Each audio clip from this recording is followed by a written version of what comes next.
Well, hello there.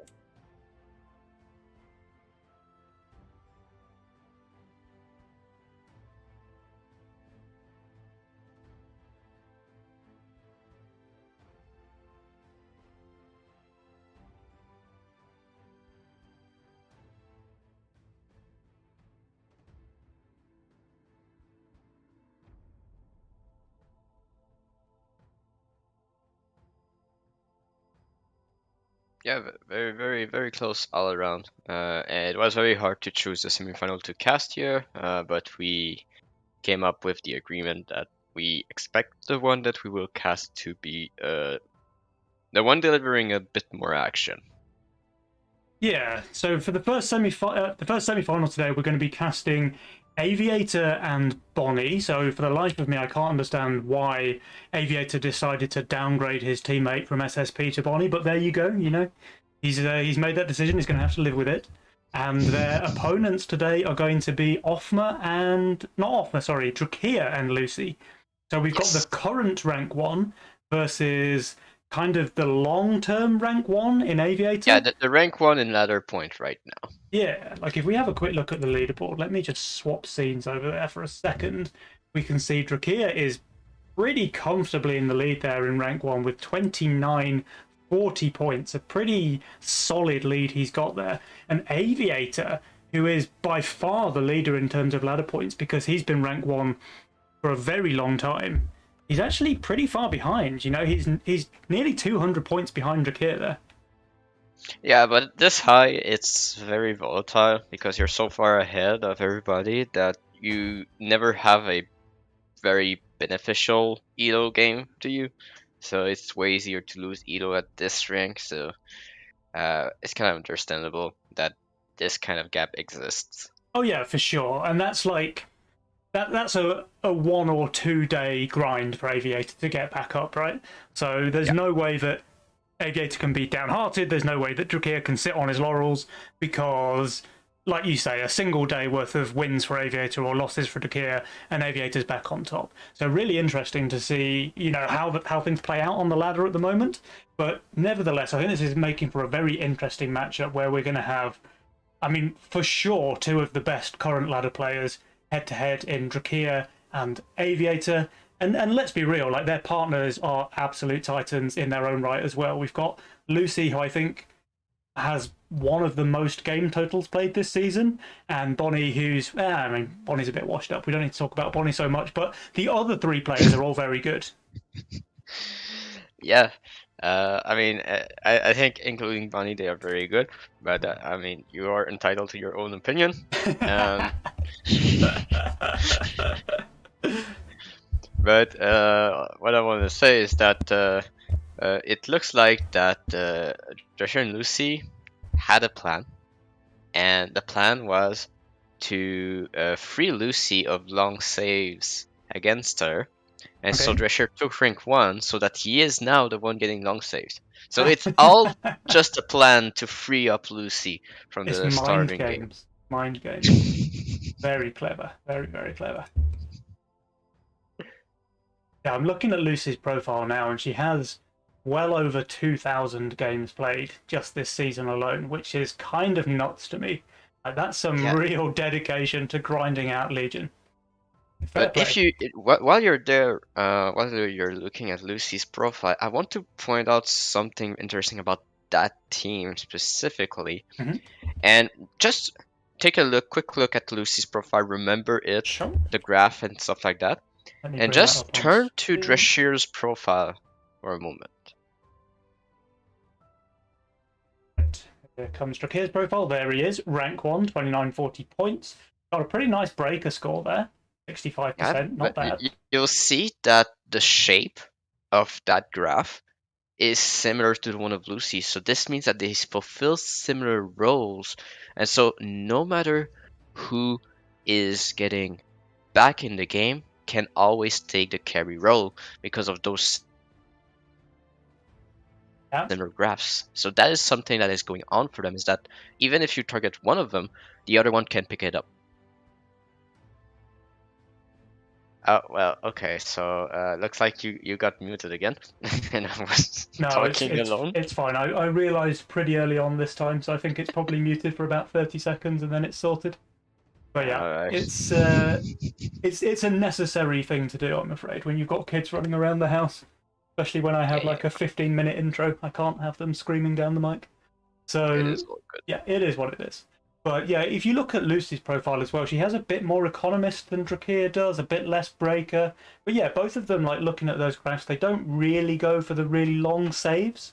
They've got Yeah, kind of those socially acceptable low tactician scores that we talked about, so that's pretty nice to see.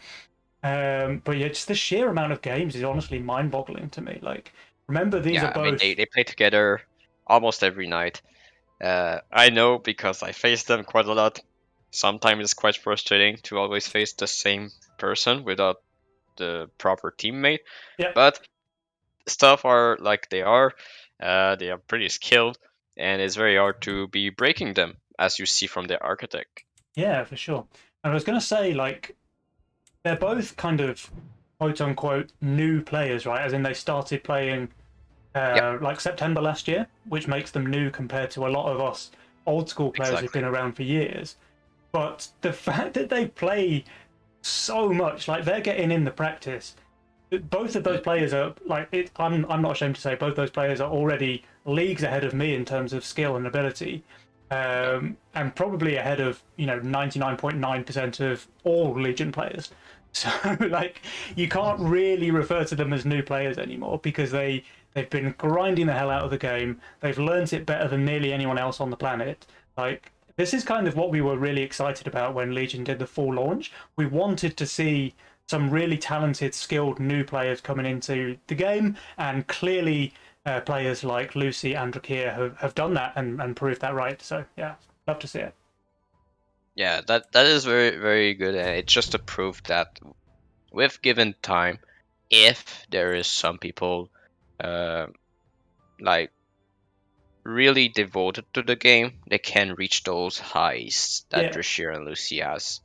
Uh, but now we praise them, but there is one thing that can catch them really sleeping on this matchup, and Hmm. this is the weakness that I have spotted them have on the ladder. Um, and that is when they are getting long saved, they have a tendency to going for a lot of income king ups. But we know that this kind of behavior in tournament play, especially against someone like Aviator, just allows him to pick and point the correct wave to send upon them. So it will be very crucial for them to have the correct roles to cover each other pretty well. Do you think they're easily pressured then, and they fall into that trap? Once they've been saved on for a couple of waves, you think they're just going to be sending, income and king upgrades every single wave and allowing Bonnie and Aviator to continue the pressure and kind of pick a wave of their choosing? We describe it as a trap. However, Lucy and Richard do not see it as a trap Hmm. because they, as you can see, the architect score speak for itself and just shows to you that they know how to build. So they are confident that with enough gold, their builds can always be holding definitely all right on long saves. Yeah. But sometimes they are wrong, and especially I get good players at sending, especially Aviator and Bonnie. Because Bonnie does not like witch, so never send witches, so that can hurt him, of course. But with Aviator, just to tell him what to send should be very interesting to see if their old hold reliances of income king up can hurt them in this matchup. Indeed. All right, ladies and gentlemen, here we are. The first semi-final of the main Nova Cup begins now. We have Bonnie and Aviator versus Drakir and FC Lucy. Game number one. Let's get it on. And so we do have only cash out from Bonnie. Everybody else is greed. And we can't call that matchup the Norwegian War now because there's Lucy and Aviator, both Norwegians. Ah, I wonder how far off Lucy is from being the rank one Norwegian player. That's a good question. I Yeah. can look at it while you describe what's happening. Okay, so we have Cash Out on Bonnie as the only standout play. All the other players are picking Greed, so fairly vanilla stuff there. Bonnie doesn't have one of the kind of standout cash-out openers, so he doesn't have Bone Crusher or Flower, but he's definitely got some good aggressive options. He has the Necromata, he has Infiltrator, so those two units can pretty much carry you for the first 7 or 8 waves by themselves.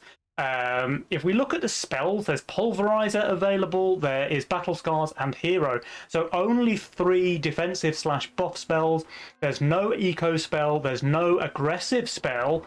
So kind of an interesting set of abilities there. We either expect to see the game ending before wave 10, or else it's more likely to go into the very late game, kind of wave 15 plus, just because there isn't that mid-game power spike to try and end the game on 11, 12, 13.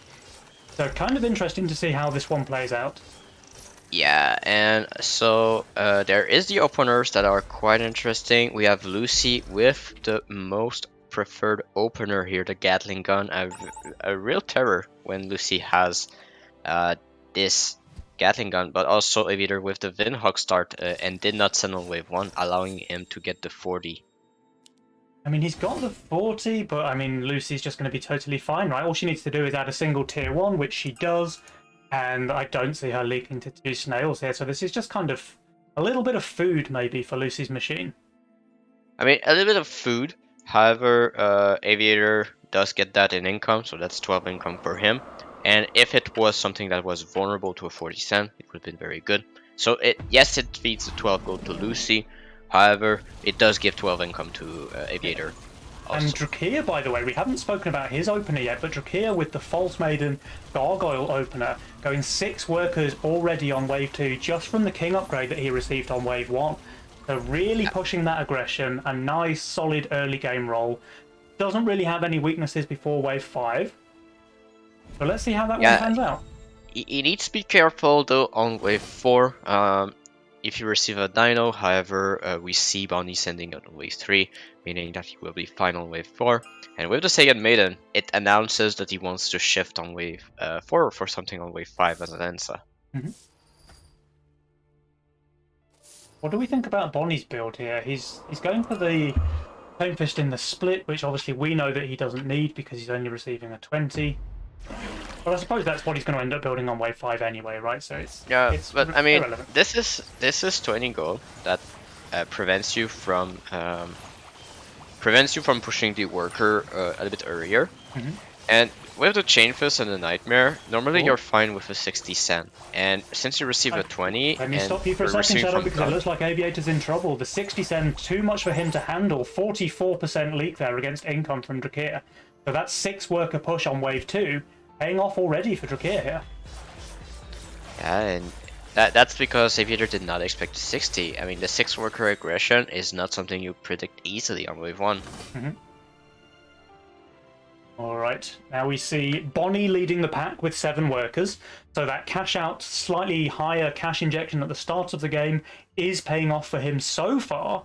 Let's see if Lucy can punish that on wave 5 though. She should have around 100 Mythium to send, but I'm not quite sure if she's going to reach the magic imps before income. And that's going to be a Fire Lord for Drashir on wave 5, it looks like, with a 132 gold shift here. Yeah, that's a crazy shift, honestly. So the fact that the masks are so strong on wave 4 just enables him to do... Like, you can never shift 130 gold on wave 4, right? Like, it's just too much to shift. But because he has those masks, which are perfectly suited for wave 4, he can get away with it and he can drop down that Fire Lord on wave 5, which is probably his only chance of holding 5. So lovely play there from Drakir. Yeah, and Lucy just giving a little bit more gold to Drashir to get that Fire Lord. There it is. The one problem I see with Fire Lord here is that it's not split tanking at all. So maybe the wave is going to be able to overpower? Is it full tanking though? It might be this gargoyle that saves the day. The gargoyle might pull a little bit, yeah. But let's see. So the idea from Drashir right now is to get that gargoyle up, have the wave go on the mask, and then on the maiden behind. But it's too close. It's just too close. The Hermit is on the gargoyle, but it dies now, and now the Fire Lord is taking the full focus of the wave. Does it go down? I mean, it's clearing up everything before it does. Wow. Oh my He god, just yeah, holds. I mean, that's a hold, yeah. Or he leaks a Hermit, but that's pretty solid play there from Drakir. And if we have a quick look at Bonnie's lane, the 100 send from Lucy, Bonnie also holding. So we were giving Drakir a lot of praise, but Bonnie with that 7 worker push during wave 3, also holding the 100 send on 5. So he's no slouch either. Yeah, the biggest thing that's happening right now is that Trashir has no weak waves until wave 9. And that means that he can push like crazy and force a set on wave 8, where Bonnie is weak, so there is a chance of an undercut here. Yeah. And Aviator also weak on wave 8, I've got to say. He's playing Aqua, so all he needs is that little moly boy, and Aviator's leaking bad. So let's see if Trashir goes for the aggression here. Looks like he wants to stay on 9 workers instead. And Lucy will soon catch them now, receiving the send on her weak wave. But she's completely fine against that. It's only an income send, it's only a dino. She's holding that very, very easily. But oh wait, Bonnie, look at Bonnie. Push 2 workers off of that snail. Oh, he might be in trouble on wave 8. Lucy going for the lizard though, so continuing the income, and so we see Lucy not having enough Methium to do anything on wave 8, Huh? but doesn't require much though to leak Bonnie on wave 8. But look at this though, Aviator does go for the rogue wave here. So he's doubling down on that Aqua. He's not shifting any gold at all, so there's no way for him to get the banana bunk down on wave 8. Drakir's But mole is going to be really devastating for Aviator on 8, I'm pretty sure. I want to point out something. The play from Aviator next wave is to go double veteran and switch those devil fishes onto Seraphins. Now let's see. Bonnie, he only gets 1 lizard. He should be fine against that. It looks like he is totally fine. Do the income sends do anything against Drakir and Lucy? They do not. There's the mole. So he's ready to rumble. Alright, let's see if Aviator spots the mole here. Those should be Seraphins, and those should be veterans. Alright, he's got 205 gold. What do you think his best bet is? Just a double veteran and another Yeah, Peewee or a another boost, maybe? Peewee. He wants to drag a little bit more onto that side, because right now this Polywog is dragging everything out of the Aqua's side. Yeah. Oh, he re-rolls. He's got a Lord of Death, but he can't afford it. I think Aviator's in Boosted trouble veteran here. instead and not going for Seraphim, so this mole will not die here. Yeah, I think he's in a bit of trouble here. Fire Elemental's going down, it's taking too much focus, the Rogue Wave's carrying nothing there.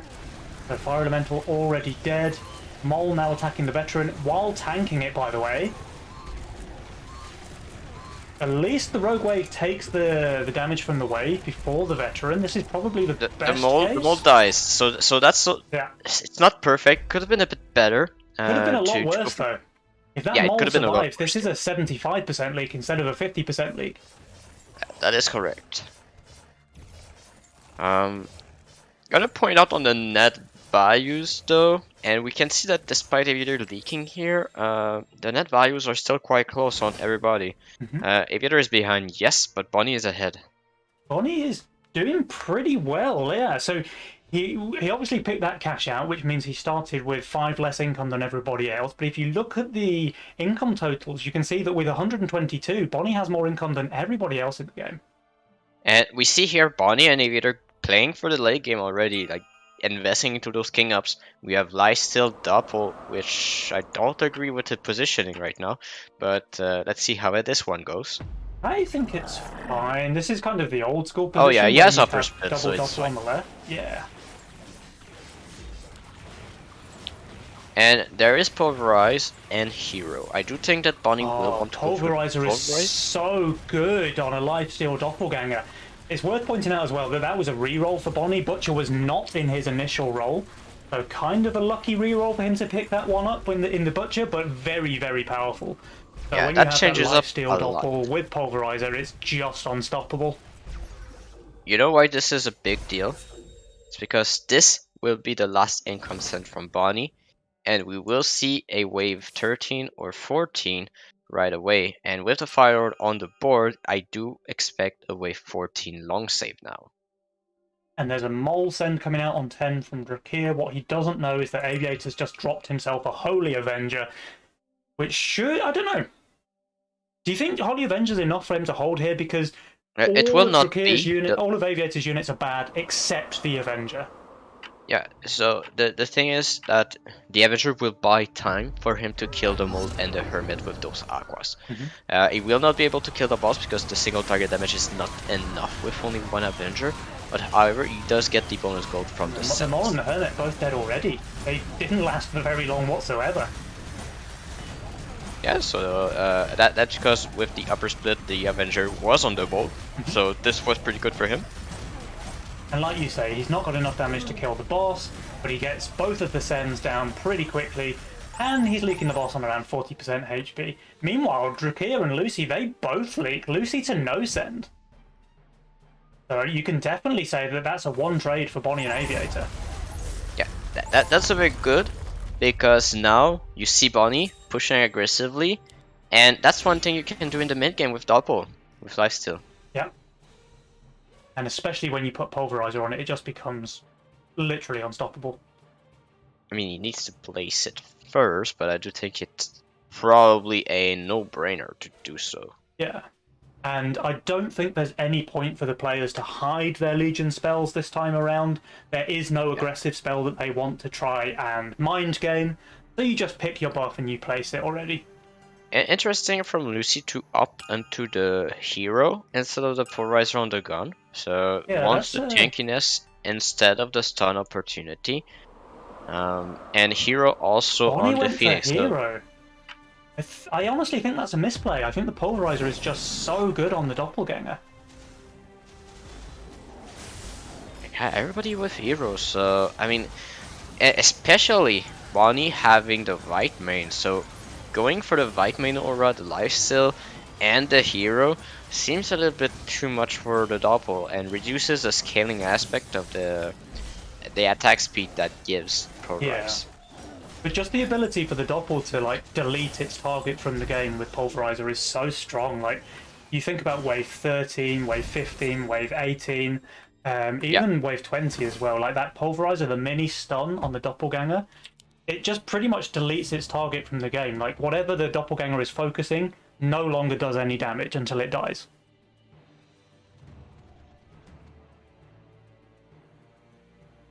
Let's see, everybody is saving with 12. Do we?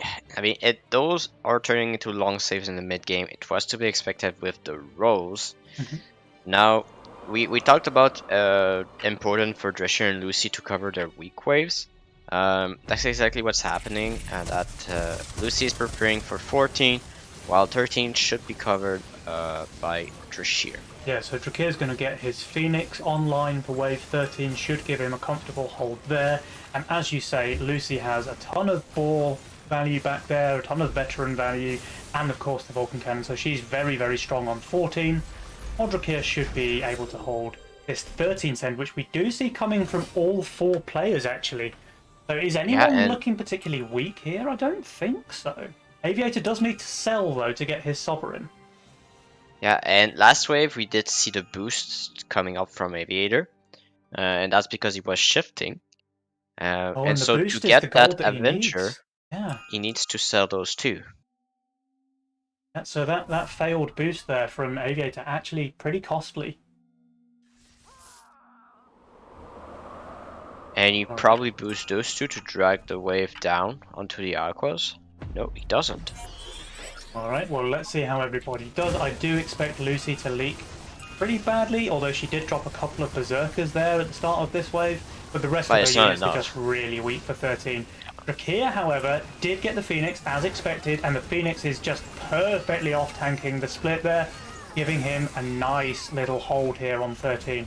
Meanwhile, the Sovereign of Aviator, he did have to sell for it, but it looks pretty worth. He's going to leak, but only small. And Bonnie with that lifesteal Doppelganger, it looks like, I think he's going to end up leaking here. And this is 100% because he didn't pick Pulverizer. Exactly. That's the Polarizer difference right here. Yeah. Now, Drakir is not going to full cover here. The Phoenix doesn't have enough HP, so there will be damage on the King there, and of course damage on the King on the side of Bonnie and Aviator, both of whom leap. And we discussed that normally on ranked ladder, Drescher and Lucy go for a lot of income camps, but this time they didn't. And they just played the same wave with covering each other's weak waves, and was able to cover on one side and only leak on the other. And so right now, a little bit of an improvement from normally what we see from them on the ladder. Yep. And if we look at the 4 players, Bonnie is quite comfortably ahead actually, just because his value is on par with Drakir and Lucy, but he has 40 more income than anyone else in the game. So he's getting like an extra worker worth of gold every single wave. He's really set himself up for victory in this one. There is one problem, however, and this problem is named Wave 15 right now for both Bonnie and Aviator. But they both did shift, and that's because Aviator wants to go for the Hades, I believe. And Surprise Hades, pretty solid. And that might just bait the sand on 15. It does come out, and Bonnie and Aviator will follow as well, it looks like here. That Hades has got his work cut out for him though, because all of Aviator's other units are pretty weak here on 15, so the Hades has to pretty much one-shot the wave. Yeah, but he's going for Hades and is going to spam the rest into Pee-wees here. Yeah, Pee-wees. And the idea behind it is, yes, it's not really that effective as a frontline. However, it gives time for the Hades here to get another summon out, and that's a very crucial thing here for the Hades. Meanwhile, Bonnie is just adding a couple of fully boosted Orchids, another Badger for some Arcane HP, so he's got solid tank line, he's got a solid bit of magic damage, but the Sens are pretty big all around. Yeah, but there is no polarizer. I think this is pretty close on both teams, honestly. This Phoenix aggro here for Drakir is very, very important, because if that thing stays alive and just dishes out the damage, it gives him a decent chance to hold, where otherwise he would not have a chance. It's looking pretty good. It's looking pretty good for him. Very good for Drakir, yeah. Lucy's doing okay, but I don't think she's going to full hold. Phoenix does go down now from Drakir, but it nearly look at the killed HP on the boss. And this Hades, by the way, is doing exactly what it needed to for Aviator. And Bonnie, he's just full holding. Drakir, full holding. Lucy leaking small. Aviator leaking the Shaman on low HP. And Bonnie, the Doppel will just laugh at that holding. Shaman. Wow. Fair play, Bonnie. The arcane armor, the magic damage from the Orchids, it was just enough for him to be able to hold here. Yeah, the crucial part was to kill the boss early for the lifesteal to kick in afterwards. Yeah, and Drakir was strong enough to hold his own lane, but he's not covering anything in the mid. So they're losing a lot of hit points on the King, down to 53% now. So one more big leak at this stage of the game, and it's all over for Drakir and Lucy. But now it's the late game, and we characterize I mean, you pointed out that Julian and Green didn't think that Wave 18 was too strong there. And if we look at the builds here, we have the boars on Lucy, and that is a real problem for Bonnie and Aviator to get through there. You say that, but look at this Shadow. Lucy's fully pushing, so she hasn't spent anything on value here this wave. She's putting everything into workers, and this screams to me they're going for an all-in play on 17. Yeah, and I believe they read the play from Aviator and Bonnie correctly here. Aviator not pushing a single worker does indicate that he might want to go for a Wave 19 Sen. But no, however, he's so far under already. There's no way they go 19. They have to match on 17 here. It's their only chance. I think Aviator and Bonnie know that, because Aviator is already very low value. He knows that he's dead on 17. And Lucy is just full pushing here. Lucy is just full pushing. And the fact that Lucy leaked here gives the game away to some extent, that she's suicide pushing. So if they weren't planning to send on 17, they definitely are now. Yep. And the sends are coming here. Double 4-eye from Bonnie going to... Oh no, the Hermit Edition. Oh yeah, it does push us to the Phoenix, so that's alright. He doesn't need another range send now. That should push both 4-eyes to the left. But this is just going to come down to a race, I'm pretty sure. I'm fairly certain that both teams are going to receive lethal-sized leaks this wave. It's just a question of who can last the longest. I mean, the damage is just not there for Drescher on this wave. He has a star color, but the magic damage from the Phoenix should not be enough here. And Lucy full pushed, so we do expect her to leak quite fast. It's all It's, about the delay, and it might be on the side of Bonnie here. Bonnie is receiving the biggest send though by quite some margin. He gets 200 Mythium more than anybody else, The and pack is Drakea's sniped Phoenix though. is not tanking anything. The pack was sniped very fast onto What? Bonnie, and that's a centaur onto Bonnie, and with the lifesteal, it's not really I the best really send. don't like the Centaur into a lifesteal build. But Bonnie's still leaking very quickly though. Aviator? Aviator Drakea? Oh, delays, Drakea's but leaking Drescher faster! is longer, but no! Oh, It's Aviator holds the longest! the Wow. no push from Aviator after the 15 cent was crucial here, despite having the lowest value here. Just a summer build able to delay long enough. Yeah, so as expected, it came down to a race, but in the end, Bonnie and Aviator came out on top. They take this game 1-0 with a very close call there on wave number 17. So how much of it is a mistake here to fully push from Lucy? Maybe delay the push, build a little for 16 to prevent the 17 cent? I don't think it was a mistake. I think they're playing to their outs here. I think they know that Bonnie's like the biggest player in the game. They know that Bonnie's the carry player. So the only way for them to leak him there is for Lucy to be pushing pretty hard. And she was never going to hold longer than Drakea anyway, I don't think, after pushing to 32 on 16. Yeah. So like maybe she can add a red eyes for 17, but it doesn't make enough of a difference. I'm pretty certain she's still not going to hold longer than Drakea is. So I respect the play. And sure, it didn't work out this time, but that doesn't mean it's a bad play. I think they saw this as their avenue to victory. And I mean, sure, it didn't work out, but it was very close. Like this one came down to the wire. Yeah, that is something we probably did not expect, that Bonnie was in the carry role on this one. And that might be part due to the role here. Yeah, he got a very good roll. Like the second that he re-rolled that butcher on wave 8 or 9, whenever it was that he re-rolled, you On could 8, you yeah. could tell that he was in a very solid position to carry the game because he already had the income lead, and then he had a very strong roll to go with the income lead, and he was able to snowball that lead that he picked up in the early game and really take that one to the victory that he deserved. So well played to Bonnie there. Yep.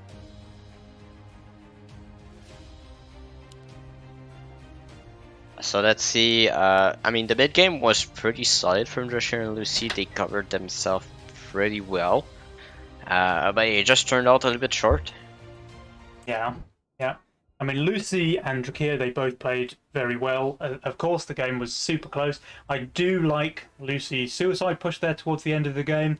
I think it was a good call. Didn't work out, but yeah, the game was super close. So let's see. Game number 2. Can Lucy and Drakea bring this series back to a tie? You have any predictions, Shadow?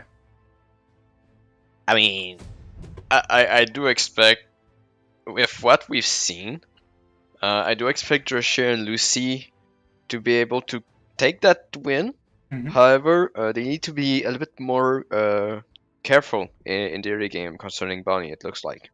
Yeah. That's a fair point, I think. So Because maybe we, they we were spotted. expecting Aviator to be the carry player, Yeah. and Bonnie kind of pulling that hidden carry roll out of the bag, where probably even us casters didn't expect to see it. Certainly caught Drakea and Lucy by surprise. But you remember on wave 6 we discussed how Aviator and Bonnie had a common weak wave on 8, and Lucy continuing to income send. I think that was part of the beginning of the trouble for them. Yeah, true. Like Lucy sent, what was it, like a fiend or something on wave 7, Yeah. where she needed to be able to leak Bonnie on wave 8, which was when Aviator was receiving his mole. So maybe if Lucy had just kept that extra 60 Mythium to be able to break Bonnie as well on wave 8, it could have been a different story. But anyway, that's ifs, buts, and maybes are kind of beside the point at this stage because we are into game number 2. And we do see exactly the same Legion choices as we had in game number 1. We have Cash Out on Bonnie, and we have Triple Greed from the other players. Bonnie has the same opener as Drescher if he so decides so, but there is also the possibility to go for a Priestess here. And he has the Priestess Mask as well, which is just such a strong opener. And the fact that he's cash out as well means that he will get 5 workers with Priestess if he wants to go that route. Yeah, exactly. We do And he does. have here the Rose locked in, and that's going to be a Priestess from Bonnie. We're going to see the Pack Rats Oh. here from Aviator, and you know that's big trouble because this Oh. is a top performing unit right now. It's my favorite. It's Shakura for FC Lucy. But now we have 2 Terrans here on wave 1, and how does the Pack Rat will fare against the Sakura when you're sending onto it? And that's when they send on wave 1. Everybody send. But how much this extra Meteor will affect the Sakura here? I mean, Bonnie's feeling very, very safe now. He's got his 5 worker Priestess opener thanks to cash out. And he's obviously receiving from a very slow opener, which is the Shakura from FC Lucy. So I think Bonnie's feeling pretty pleased with himself going for the play that he did. And he's obviously very secure now. He's almost certainly not leaking any wave before 7 to a Mimic, something like this. Drashir, you need another one here. This... Yeah, okay, that's good. Oh, and the King upgrade resends as well, so Drakir can just pretty much full push now. I don't know, he doesn't need to add anything apart You from just one need gargoyle. a gargoyle. You just need one gargoyle. Yeah. I think he knows. And he did push, I believe. He has 90 gold though, and he's not pushing the worker button. So is fine to go for another rat? Probably another rat and a gargoyle, yeah. Yeah, another rat and a gargoyle would be pretty good with his gold right now. And the waves are so fast that the rats, I think, is a good choice, right? I mean, yeah, but he's not doing it. He's shifting the gold.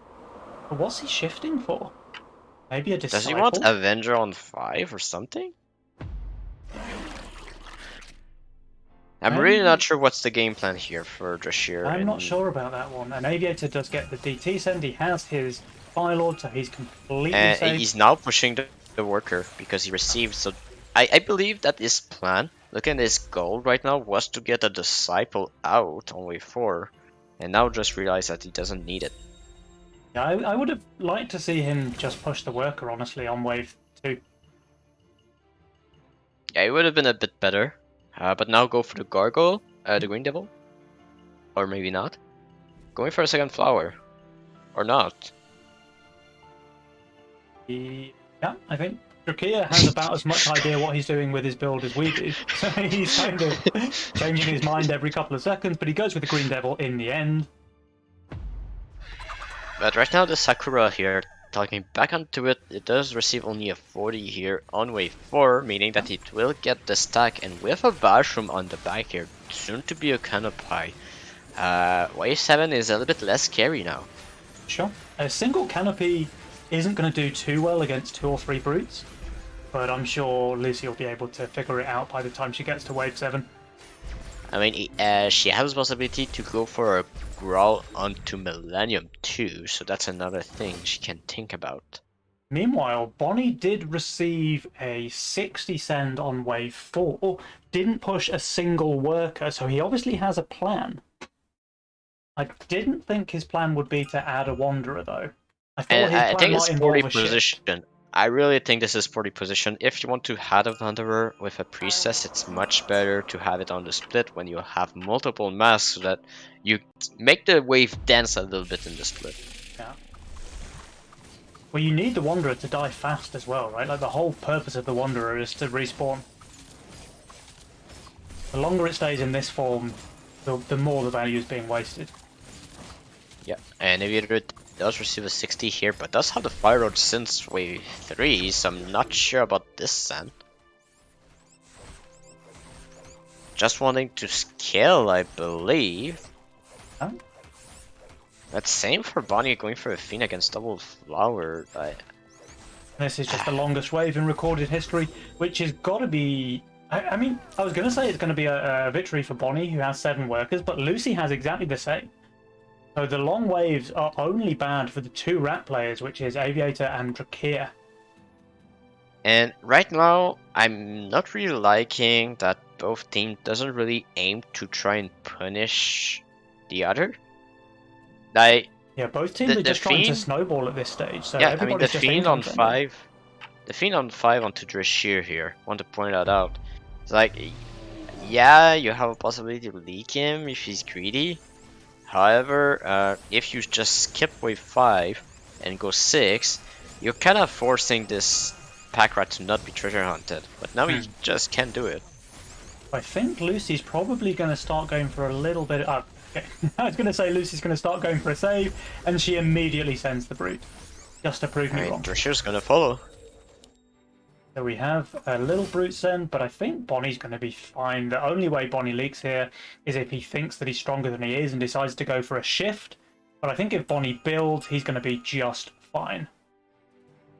Aviator going for the hunt, gonna receive 2 brutes here also.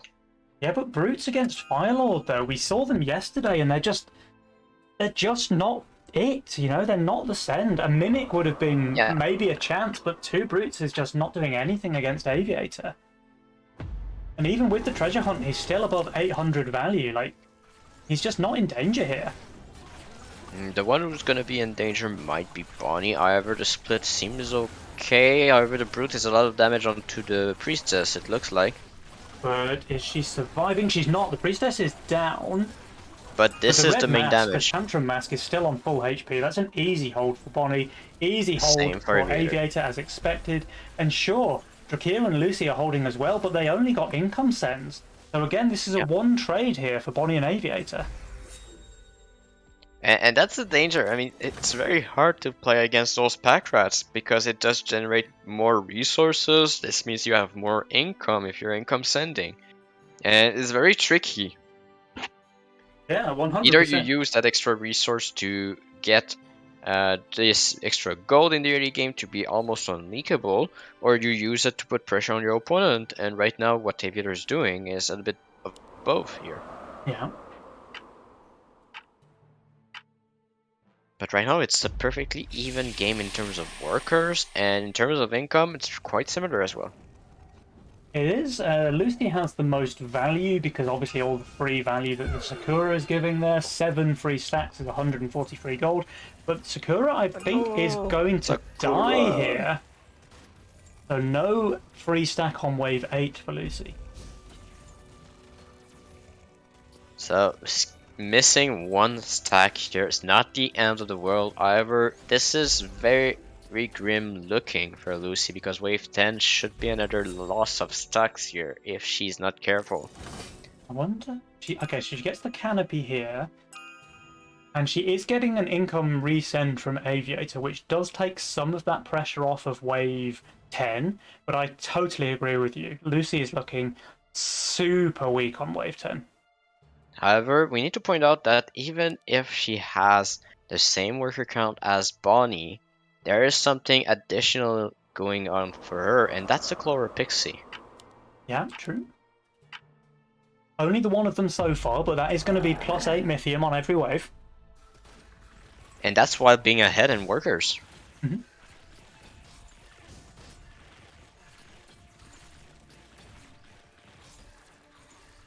So the Sakura should be able to survive here. Shakura. Don't do me like this, Shakura. Come on. You can make it. Easy. Oh, baby, when you move like this. Alright, so she does survive. That is another stack there for Lucy. And look at this pro hold here. Oh, pro hold. And that's a Very wave nice. 10. That's 13 workers on Lucy. Looks like she wants to accept the leak on this wave. I think that's probably the correct play because she would have had to be so high overvalue to have any chance of holding 10 that she might as well just push and accept that she's not getting the stack here. So this means that there will be 1 more stack less onto the Sakura, but already 8 stack before 10 is not that bad, to be honest. It's a pretty You have the big send Avenger? against Bonnie, though. She's going to get another 60 Mythium. I wonder if she decides to brute it out or not. She does. I don't actually love the brute because it's going to give the Is Azaria a target? Oh no, the Azaria does go straight on the boss. Okay, that's actually Okay, so very that's good good. for Yeah, Lucy and bad for Bonnie. We very can good for see. Lucy. This means that the ogre will stay alive also. Yep, As they're not switching targets. this is a pretty big leak on Bonnie now. So a very nice send there from Lucy. 77% leak on But Bonnie. Aviator. Aviator does Aviator kill doing his Aviator boss. thing. And yeah, as expected, Lucy leaks her boss versus no send, but that was the risk that she was willing to take. Aviator holding though, and he has the Pilgrim, he has the Pack Rats. However, now the Pack Rats in the mid game are a little bit less viable. Yep. Now, do we But see that's, any of the players taking the new counter-attack spell? I would guess no. I would guess no, but if there was a team was behind, it would have been a nice spell for the extra resources. I also want to point out that it's a little bit better for Aviator that he only has one Pack Rat and not two, so that the value is not that much lost here from Aviator. Yep. We've got Villain coming out from Drakir. We have Sorcerer on Bonnie, who I assume will place it on the Azaria. But he's hiding it for now. And I think Yeah, it's I mean, just taxed allowance. No, okay, Aviator last second picks up the Villain, but Lucy does go for that taxed allowance. that must be the villain on the Serpent on Aviator. That must be it, unless he goes for the villain Pack Rat, as we saw yesterday. Aviator, by the way, in fact, both Bonnie and Aviator, 1300 value here on wave 11. Now, obviously, But Aviator is very, very strong here, but he would have leaked decently to like a couple of DTs. we did have a tax allowance, but it was on Lucy. Yep.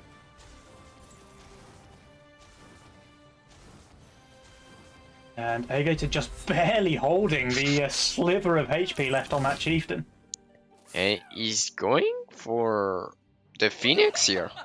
And it is going He, to be he a villain needed to Phoenix. send, however. He needed to send. But he thinks that he's baiting a send here on 12, which is why he sold a unit to make sure he gets his Phoenix there. But we can see there is no send coming, so I have to imagine it's going to be a 14 send coming out from Drakir and Lucy, where Aviator looks very weak, and Bonnie...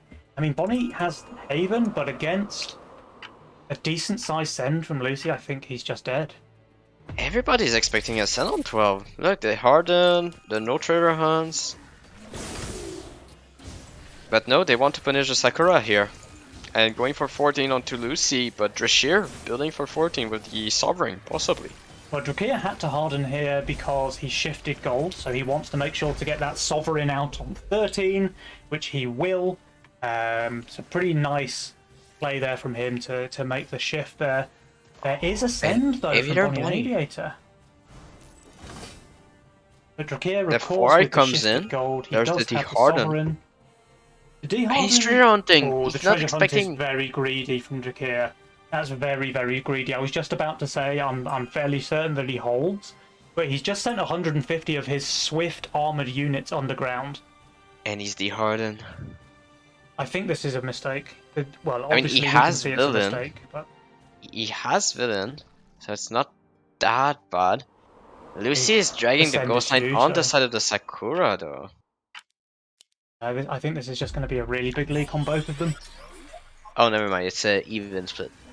Finding the change of yeah, I didn't see it correctly.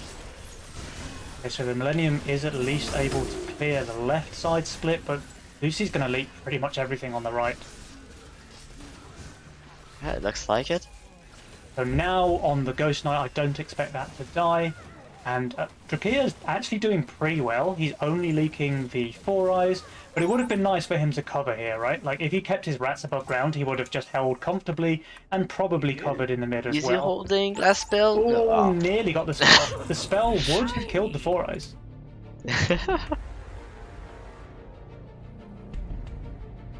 But they are going for the 14 cent. The leak is not massive, as you pointed out. And the send is huge now coming out from Lucy and Drakir. So we And it called is. it earlier on. Aviator very weak on 14. Bonnie has a couple of good units for 14, but he's just so far undervalued. Does that change stuff though? The Ocean Templar there? I mean, the Ocean Templar is obviously very good to make his Phoenix that much tankier, but I mean, he just doesn't have damage for this wave, right? Like, he's spent so much on buffing that Phoenix. It's taking the Chieftain Shield, it's taking Ocean Templar, it's his villain, but it's his only damage and it's magic, and this is wave 14. Mm. And the Centaur, I think I like it because it gets rid of all the other type of damage that he has. It does buff the Phoenix though if it's not tanky. Yeah, I just never like Centaur, and you can see it here, it's just dying immediately. 280 Mythium Yeah, wasted, but it's now already he gone. just has magic damage because everything else is dead. Huh? However, the Mimic is on the Pilgrim here. Bonnie is leaking bad, 124%. Aviator is leaking 71%. Yeah, full king though. I think the Centaur might have been bad enough that they survive, but it's going to be close. I mean, even if they survive, look at the workers from Drashir here. 20 workers. They survive. Okay. Never in doubt. So, Twitch chat, Bonnie you and heard it here British first. Never impersonation. send Centaur. Never send Centaur. All it does is lower the Phoenix's mana so that it can deal more damage. Yeah, it was a Centaur difference here. Yeah. But you can bet you can bet that Bonnie was just on the king, clicking it more and more to have this last spell going out. That's for sure, because you know that the more you click the king, the more damage it will deal. Oh, definitely, yeah, definitely. But what's it going to come down to now? Do we think it's just going to be 17 from both teams? Lucy and Drashir will try to go 16, I believe. However, with those masks, maybe not. There is, I believe there's flowers. Yeah, there are flowers on Drashir, so they are in a position to skip 16. Yeah. And I mean, They just have so much more workers as well available to them. So Drakir on 20, Lucy on 18. They have a lot more Mythium. But yeah, I think they'll yeah, 17 it though. I think it's a mistake to go on 17 though, because look at the builds they have. They are not looking great on 17 themselves. But just think about it, right? You send on 16, and by some miracle, Bonnie and Aviator both hold, or one of them holds and the other one leaks small, and you've just lost a game where you're really far ahead. I think in this situation that there is only 4% King HP left, you can take that risk. Yeah, I mean, you only need like 2 creeps to reach the king, right? And it's just over. Yeah, exactly. And so the fight, if you send on 16, then you just nullify every type of Oh, wow. race that there is. I mean, we can see they would have won as well because Aviator and Bonnie both shifted gold here. So a 16 send would 100% have been game over. Yeah, and I know that when you're ahead, you're often a little bit more hesitant to make a send before your weak wave. However, it can be also when you can win the game, and just prevent a race situation on your weakest wave. Yes, you have more Mythium, but those little details can hurt you in the long run. Now, there's double Ogre from Drakir. I'm not sure about that one. The ogres? I mean, Yeah. you look at what Aviator has. He has Swift Armor, so the waves deal with that. The only option that he has to go for fortified tanks, and so you want to deal with that as fast as possible and let the wave kill the rest. That's the idea behind Drashir's send. That makes sense. Now, Bonnie has double Banana Haven, so he's got tanks for days.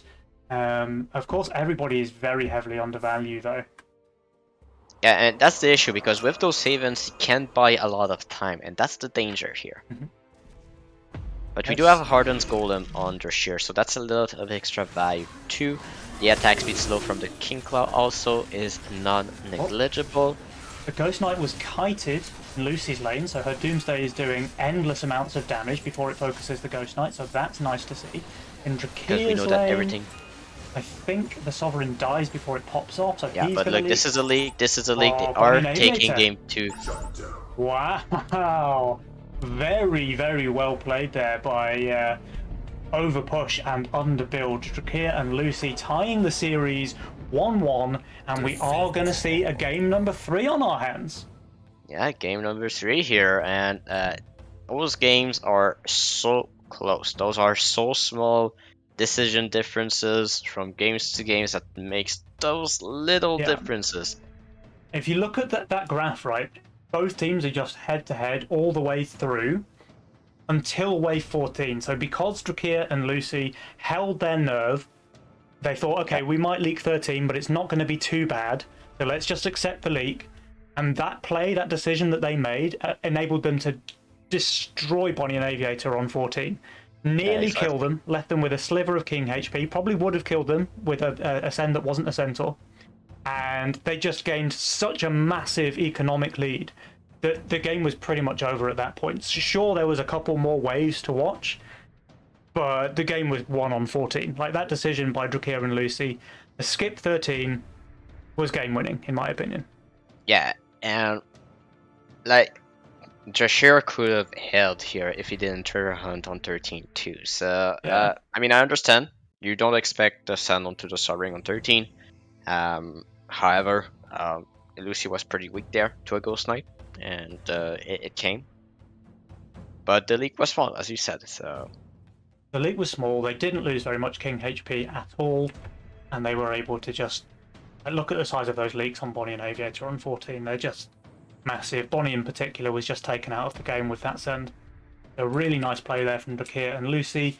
They have tied the series, which means we have got a game number 3. So let me check if the lobby is up and ready. it is up, but Lucy is not ready. Okie dokie. Oh, she's Lucy here is now. ready. All right. So, after seeing the first 2 games, Shadow, do you have a favorite for game number 3? uh, can I wait to see the rolls first? Yeah, that's totally fair. That's totally fair.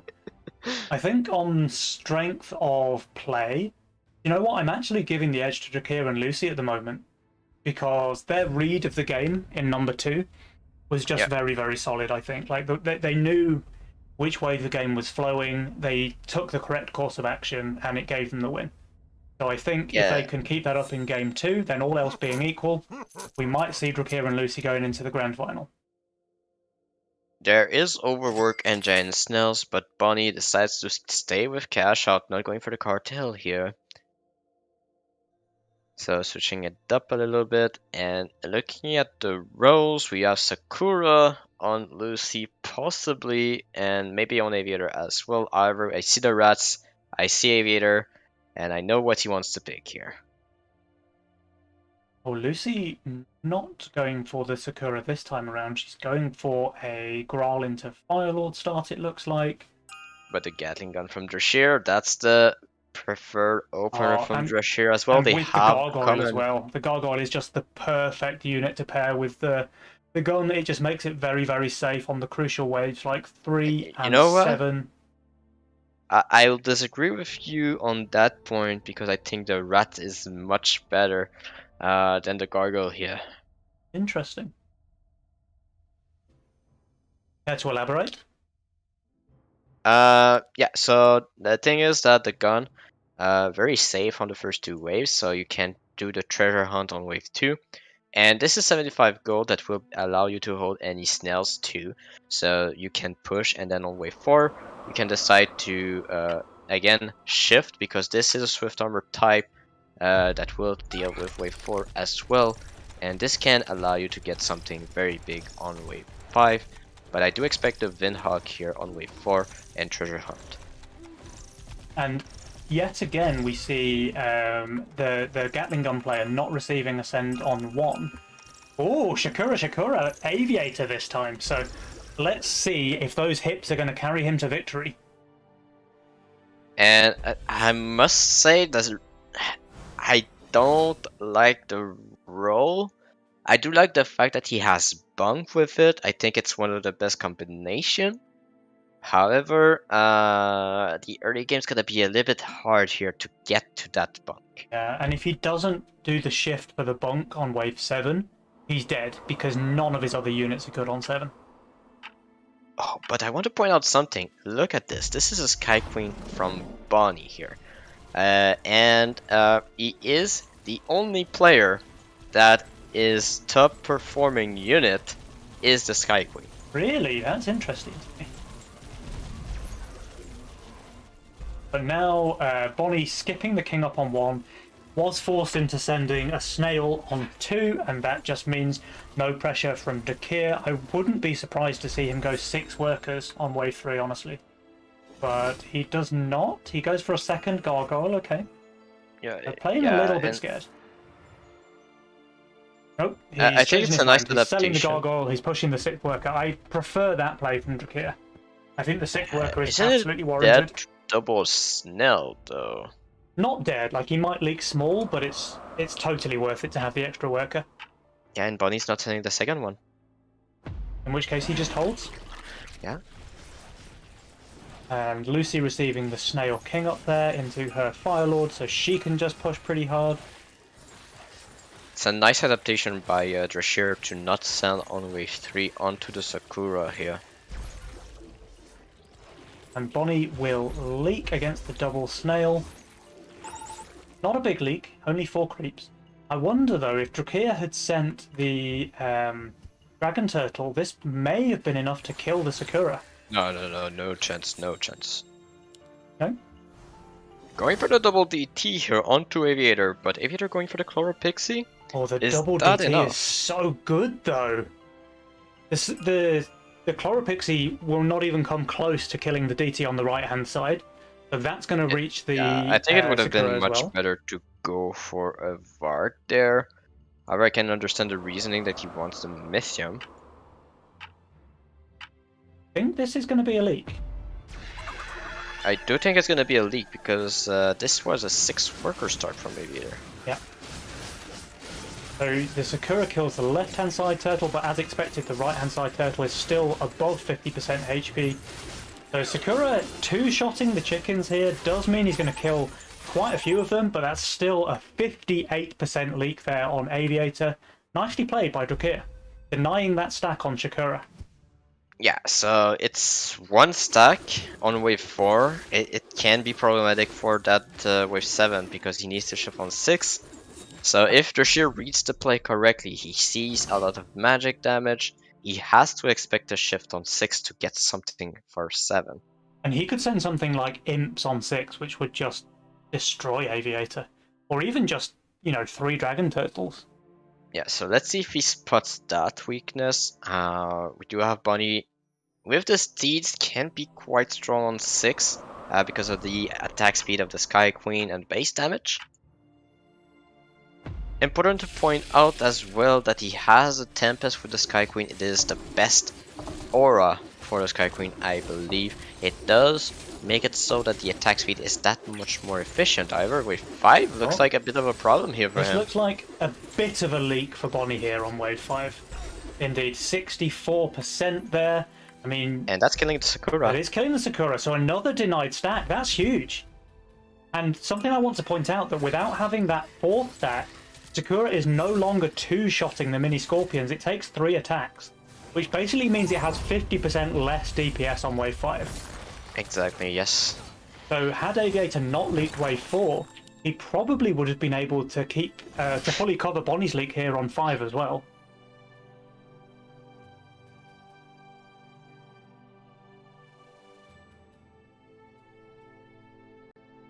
Here not going for the wave 6 send against Aviator though, but Aviator, he's not feeling confident enough to shift. He's placed the Disciple here, very good unit on 6, but not a good unit on 7, and we can see he will not be able to get that banana bunk down on wave 7. He's in so much trouble there.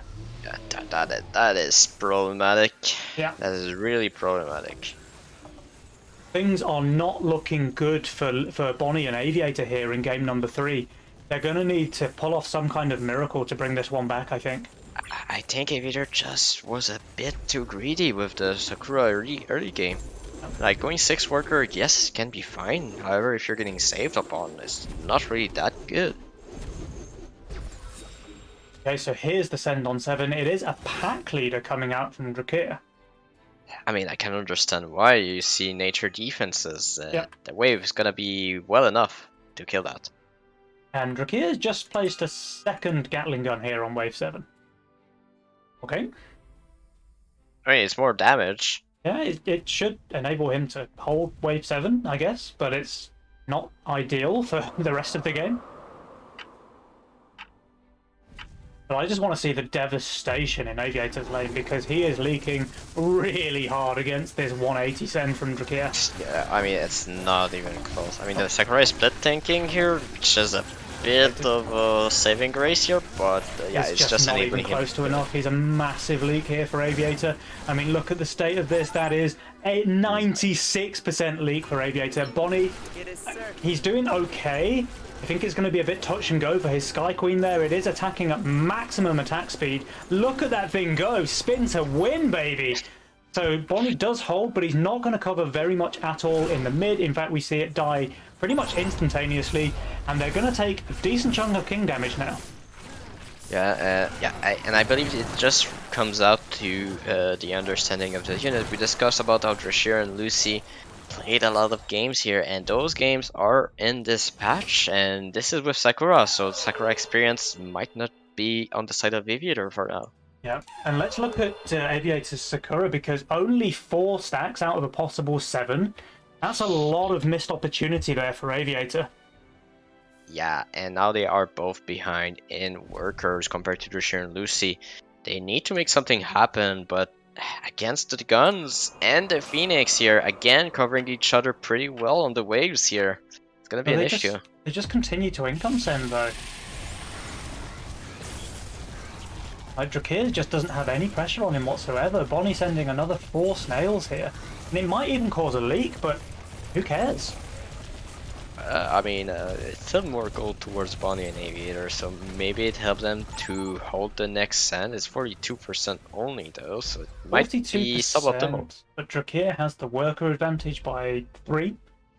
And I think he's totally fine with that because, sure, it's a leak here, but it took the pressure off wave 9, which is where he was really weak.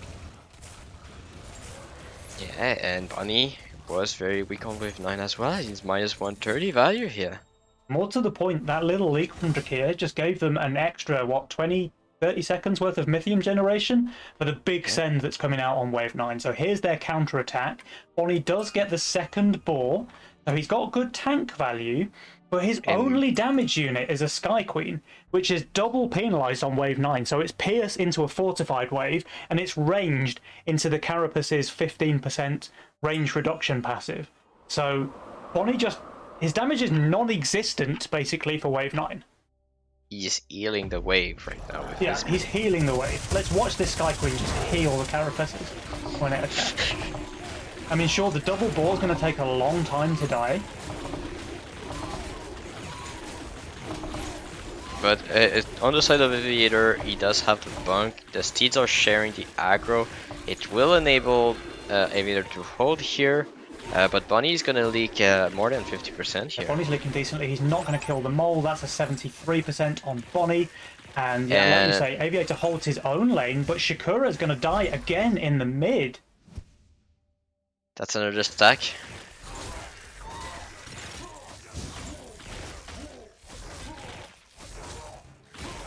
That is another stack here. Another stack loss. So Aviator is just really struggling at this stage. He was kind of all in on that Sakura to be able to carry him through the game, but only 5 stacks out of a possible 9.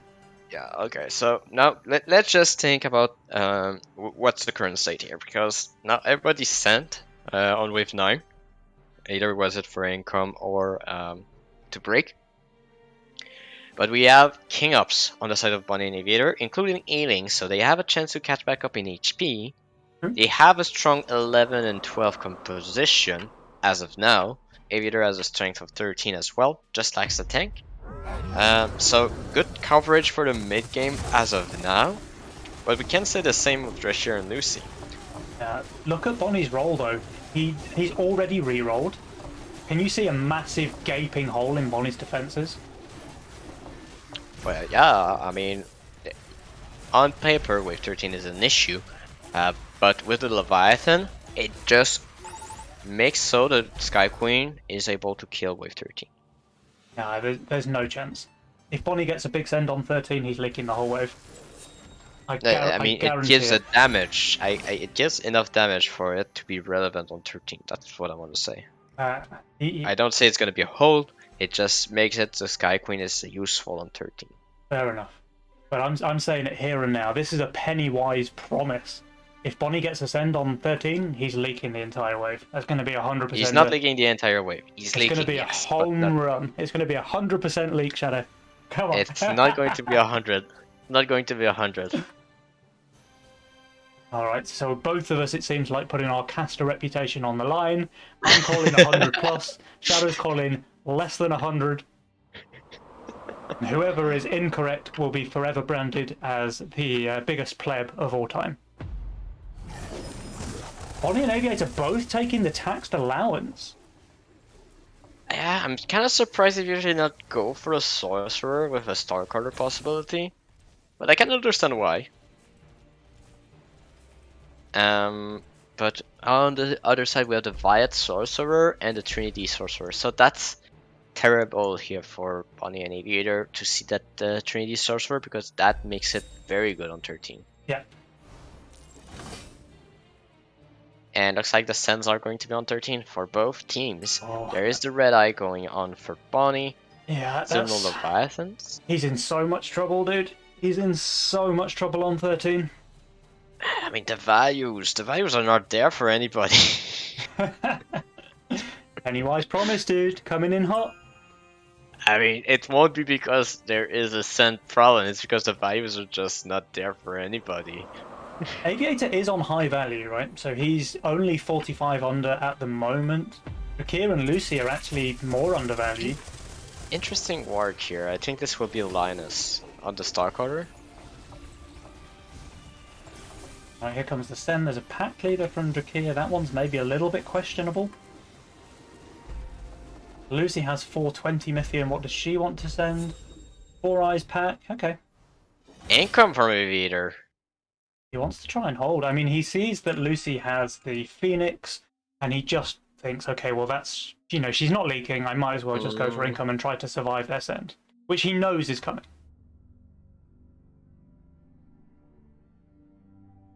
I think you go for the Linus here, yeah. The Kraken coming out from Bonnie is very good because we do have 40 gold invested into Orchid Shurikens. The Kraken's going to tank all of those. King ups from Aviator trying to survive here. They have the king ups. We discussed about that. Oh. So let's see. It is all depending on Aviator here. Bonnie is gonna clear one golem. Here we go. I win. Well, Cleared one golem. Lucy shifted actually 80 Mythium. Oh, one more down. 83%. 83%. There you go. Oh, I'm Sky the Queen biggest useful on pleb of 13. all time. Aviator 56%, Drakir 83. Kind of unlucky focus on a couple of those golems. It looks like. Can Lucy full cover? It looks like she can. Very nice aggro in the mid there for Lucy. Yeah. Bonnie and Aviator, meanwhile, they're taking heavy king damage, but they're not out yet. They're not out yet. The one who was on value was Aviator. He is insanely high on value compared to the others. Yeah. I think this is very good for them going forward. I do have to say, though, Lucy actually ran out of time with her send. So she had 20 Mythium in the bank, and she has two snails sat in the send area. So a little bit unfortunate. But that still doesn't go to 100%, Penny. That still doesn't go to 100%. I think it's like another 200 or so if those snails go out. And look at this. So Drakir, he's gone for the suicide push. He's on 27 workers. He hasn't added a single unit for this wave. So they want to try and end the game on 15. But really Bonnie and Aviator are going to send on 15 as well, I presume. Yeah. Bonnie probably wondering what these two snails are about here. But it's no gift. In fact, Drakir continues the suicide push, so he won't be building a single unit for 15.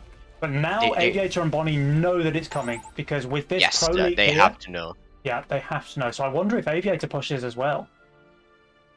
No, no, He no. he does not. Aviator has the competition to hold wave 15 despite the big send here. So he needs to go for income or try and break here. Just needs to send. Oh, they're saving? What? Bonnie and Aviator. Oh no. They've grossly overestimated their own Yeah, strength on I this mean, wave. I can understand why Aviator feels confident to hold here, but he needs the value and it's going down by a Yeah. lot here due to the suicide push from Drashir. But as well, I mean, surely when Drakir pro leaked there on 14, you have to know the suicide play is coming. I just think this no send here. I mean, it's big I mean, balls of let's steel not from Bonnie and panic yet. Aviator, right? Let's not. It's only a shaman for now. It will be accompanied by a witch here. Don't like the Hermit though. I think that could have just been a couple of DTs better. So is the Sky Queen broken? Is Sky Queen just a halo but better? Is Bonnie going to prove us this? Or will they leak and just lose the game? But it looks like the Sky Queens are reaching the bus as of now, but there's no frontline remaining. Oh, so that is a leak from Bonnie, a half HP boss and a shaman, and a leak from Aviator, pretty healthy boss. This is going to be game here. I'm fairly confident It that is. Drakir and Lucy It take is. this. Yeah. A very nice And aggressive suicide push from Drakir, granting them the victory here, and we it is will well see timed. we It will was see well team overpush and underbuild moving through to the grand finals. Very nicely paid there, Drakir and Lucy. Yeah, I mean, after the leak to no send from Drashir, knowing that he has gun, at least Bonnie needs to go for income here and try and hold for Aviator here. I think with a couple more steeds, he was able to hold here. The Sky Queen reached the boss, but there was no frontline remaining. But it still manages to kill half of the boss, and yeah, You have to realize as well that Sky Queen damage is exponential, right? It does more and more damage the longer the wave goes and the higher its mana goes. So more steeds obviously help to accelerate that. It gets more mana quicker, and of course the steeds are arcane tanks in their own right. So I think you're right. I think if they maybe they don't even income king. Maybe they just go for the kill there. Like if they correctly read that yep, Drakir has suicide pushed because he's leaking the full wave to any send of Bonnie's, right? Bonnie can just go for like, cannon spam or whatever he wants to do, and Drakir's leaking everything. And and Aviator can also go for a full send against Lucy because either she leaks very small or she, holds but with only 1 or 2 units left alive, and Drakir's leak is going to be enough for lethal there. Also, if you go for the income send on 15, it just opens up to the 17 send afterwards. Drashir being out of the game just allows them to focus on Lucy. Yeah. Yeah, really, really, really solid play there from Akira and Lucy. They read the game very well. And this is what we talked about before the game, right? Like, I just feel like they've got a very good control of the pulse of the game.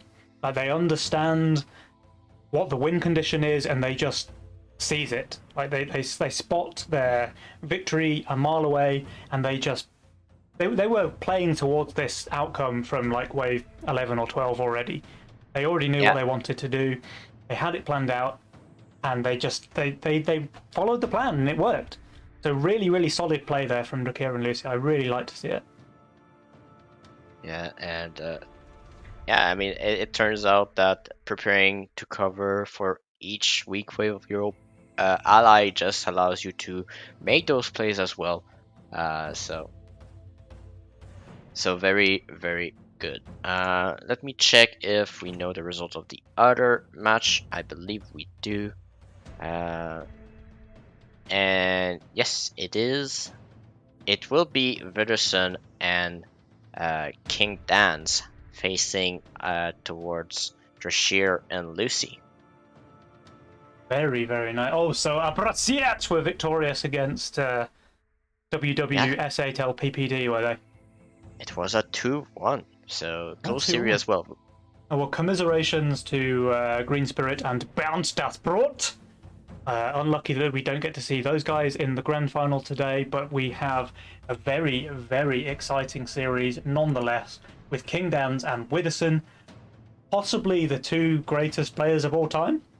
Yeah, versus and Drakir and Lucy, the newcomers, the upstarts. So let's see. Is it going to be experience or will youth win over age? Let's see. I mean, we need to point out that. Okay, let me just prepare that. On the other semifinalists, I have the games right here. It was the first game going to Julian and Green, while the two others were won by Witherspoon and King Dance. If I look more closely on the game they won, um, it looks like they were in control in game two, while on game three, it was a bit more even but changed after a wave 11 Sen with a lot of salt. Oh, very nice. Very, very nice. So I think we should take a moment to probably have a quick 5 to 10 minute break just to give both teams a little bit of respite before they get into a best of five grand finals. So I think we should start the finals at 20 past 8 European time, which is roughly 8 minutes from now. Yeah, So, Twitch chat, make sure you don't go anywhere because we've got a very, very exciting grand finals lined up. That will be in about 8 minutes from now.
Alright, welcome back, guys. I'll cover it a bit for Penny while he comes back here. Maybe there's some music that's be on top of me, but I'll try to be still clear. The players are starting to fill up the lobby, and so we should be close to having a game start.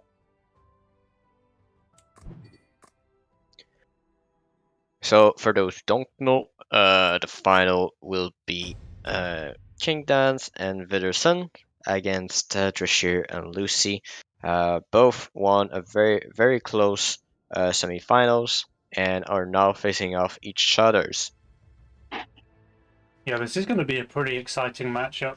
So, as we said before the break, we have got King Dans and Widdowson, who are just, incredible players in their own right. King Dans has won pretty much every tournament going under the sun, and Widdowson is an absolute monster in his own right. He's got a lot of tournament wins, he's got a lot of first place ladder finishes and such. And Drakir and Lucy are the upcomers, the new starts. Are they going to be able to knock King Dans and Widdowson off their perch? Will this be the first Nova Cup going to be won by new players, quote unquote? This is going to be a really exciting one. I think if anyone can do it, it's going to be Drakir and Lucy. Yeah, and I mean it will be a new winner of the Nova Cups. Any results? So that's gonna be for sure a new winner. It was SSP and Aviator for one, and the rest was X-God and Ashton. So very exciting to see new faces in the final. And we are into the first game here of the best of five. Absolutely. No delay. There's no filler time for the casters. We are straight into game one of the May Nova Cup Grand Finals. We have Abrasiat, King Dans and Widdowson versus Overbuild and Underpush, Drakir and FC Lucy. Let's get it on. Yeah, so great for everybody. No fancy stuff going up. Pretty standard stuff. Looking at the builds, we have a Sakura possibility on King Dan. Zyra Riderson made the joke yesterday that they lost the game with Sakura when King Dance played it, so might not go for it. I didn't know that was possible. But he's not But locked it in at least. He still goes for the Shakura. Absolutely love to see it. So King Dans, let me see you move those hips. Okay, so the difference here that he has with Aviator, like he has the bunk, but now he has the Grawl, which is just enabling it to be way easier. Yeah, he can very safely shift on wave 6, right? So he can just place the Grawl on 6, do the bunk on 7. There's one big thing here, and it's that he has the option to go Avenger as well. Yeah. So that can cover 6 as well, if he's scared of 6 or if he's scared on 7. And looking at Witherspoon, I think he will go for the Avenger. Yeah, for sure. And we have a Bounty Hunter star on Drakir, which I am generally not a fan of, and we have the double Atom star on Lucy, which is a very powerful opener. It was nerfed slightly in the latest patch, but still a very solid opener. After all, Atom has no weak waves. Yeah, I mean, now it's just reduced HP, which only affects the early waves where you want it to tank, but later waves they have the same DPS. So having it with APS and possibly some archers behind it makes it very good on the late game still. So. Indeed. So Widdowson, I'd be kind of interested to see whether he decides to push 6 workers, but I doubt it. I think you need to be not playing Greed to be able to 6 worker and still afford the Chain Fist. Yeah, I do believe so.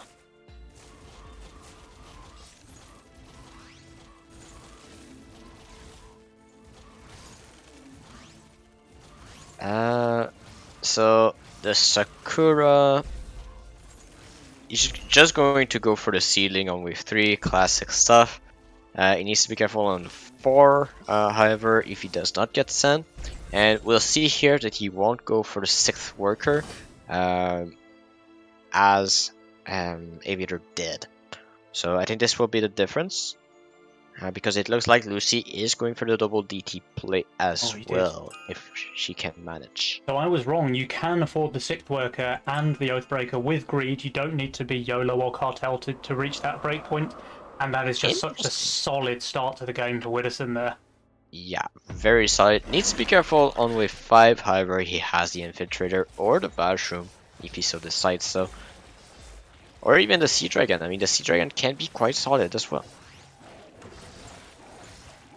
And Lucy with the Necromata backing up those atoms. That is just a very, very strong pair in the early game because the Necromata are, of course, able to cover on both 3 and 4 very, very nicely. And the atoms are doing great on 5 and 6 in their own right. And Drescher and Lucy going for income here. And Lucy will get the double DT here. And wait, King Dan's going for the same thing as Aviator here. But Yeah, but staying he 5 adds worker. a Yeah, few more seedlings, so slightly different to the way that Aviator played it. slightly different, but does that make the difference between the hold and the leak here? We're about to find out. Let me check. Pulls a lot more to the right. Oh, I do you need know what? to. I think it does make a difference because now the Sakura. Never mind. I was about to say the Sakura can ignore the dragon turtle, but the dragon turtle was so low that it just focused them anyway. So that is a leak for Does make a Kingdom. difference. Wait, no, it doesn't. Okay. What did we say? Biggest pleb of all time? Yeah, we established that in the previous game. So we do get a leak there from King Dan's. It's only a very small leak, but it is permanent damage against the Shakura, not getting the extra stack there on wave 4.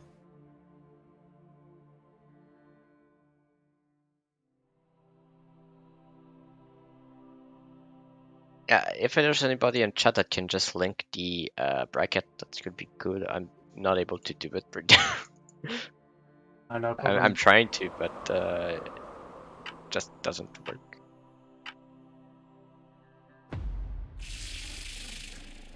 Alright, so everybody saves here on wave 5. I did think Widdowson was going to go for a little bit of a cheeky shift there with 80 gold, but he decided to place another Infiltrator instead. So he now cannot get the Orchid on 6 that would have guaranteed his safety.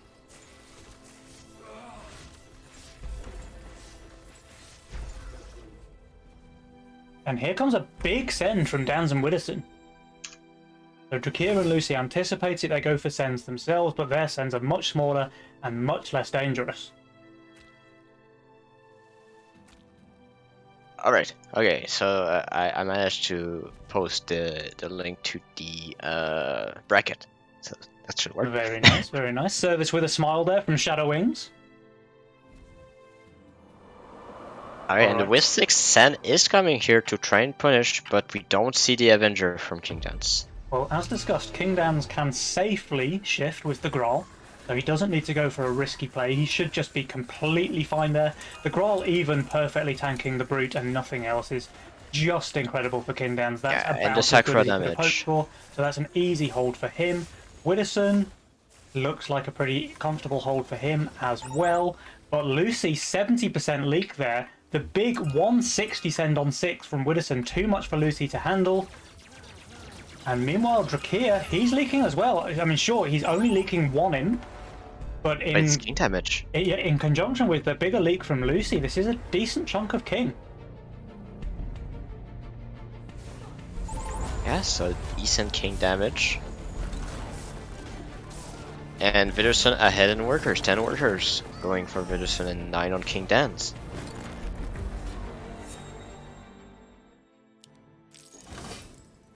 But now we see the bunk here, maybe behind. Maybe it will be behind a little bit.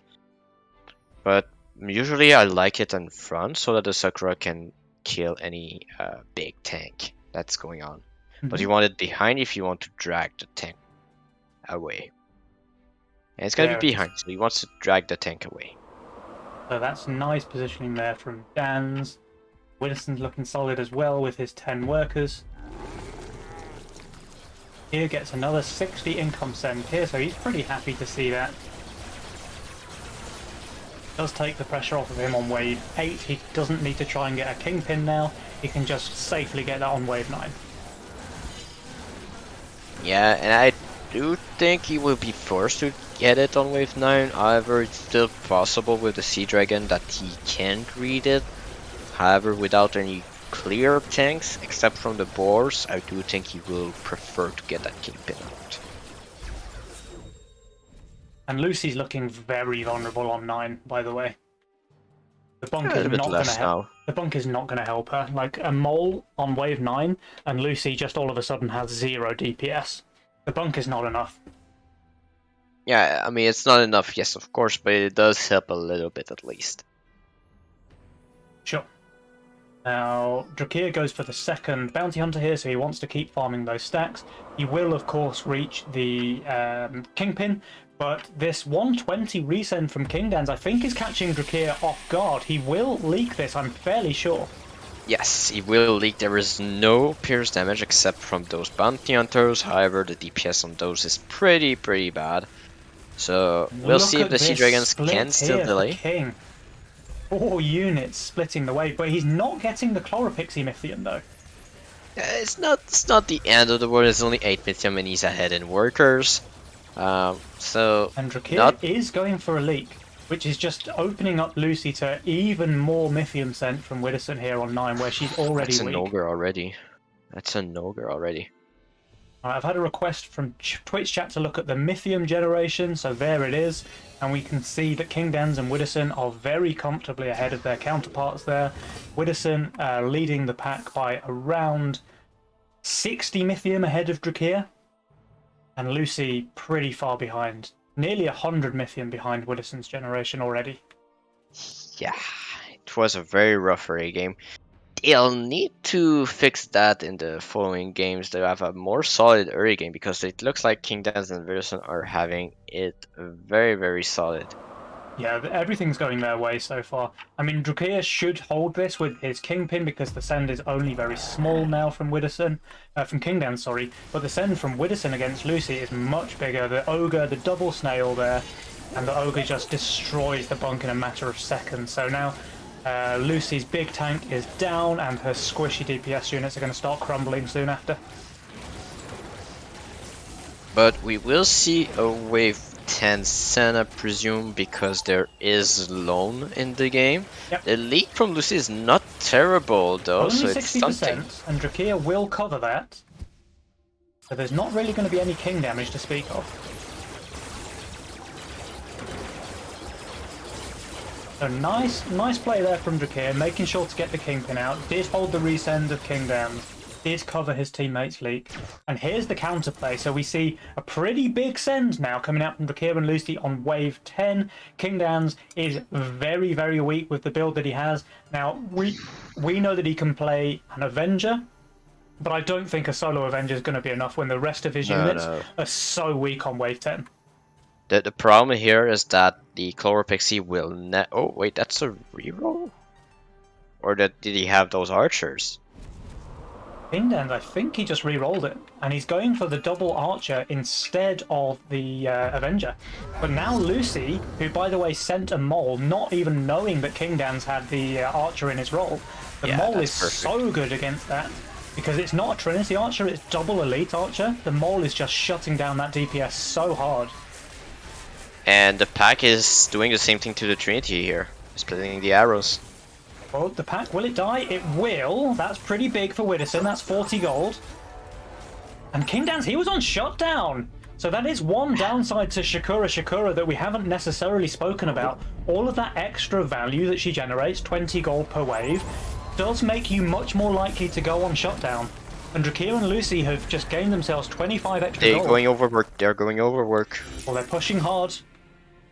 If Drakir and Lucy win this one after such a rough early game, I'll be very impressed. They're not going overwork? Okay. They're not going overwork, but they are all pushing. Has to be Lizard Army then, no? Maybe they just don't want to go aggressive into Alone. Widdowson and King, they both take the Lizard Army. Will they? Okay, Lone on Lucy. Going for the second bunk. Does expose 13. where we do see Drescher weak as well. It's the first time I see them having the same weak wave here. Like both of them, 13, not really the best wave. Drakir just takes the taxed allowance. We do need them to not push workers here, though. Okay, now do they read that this is a real lizard army, or do they think it is lone? They're not pushing their gold, so they're reading it correctly. But do they try and send now because it's not lone, so they don't have as much value? However, they did not push, so it's a very tricky situation right now. They're not sending, okay. I think they just want to match King and Widdowson on 13 then. The problem that Widdowson is going to be very strong on 13. I mean, I wouldn't say very strong. Yes, he will have some swift tanks. However, the gate are not that great if you know exactly what to send. And the send is just IMP. Kingdans, he's going to have the Sovereign though. I think 13 is just a much, much better send for Kingdans and Widdowson than it is for Drakir and Lucy.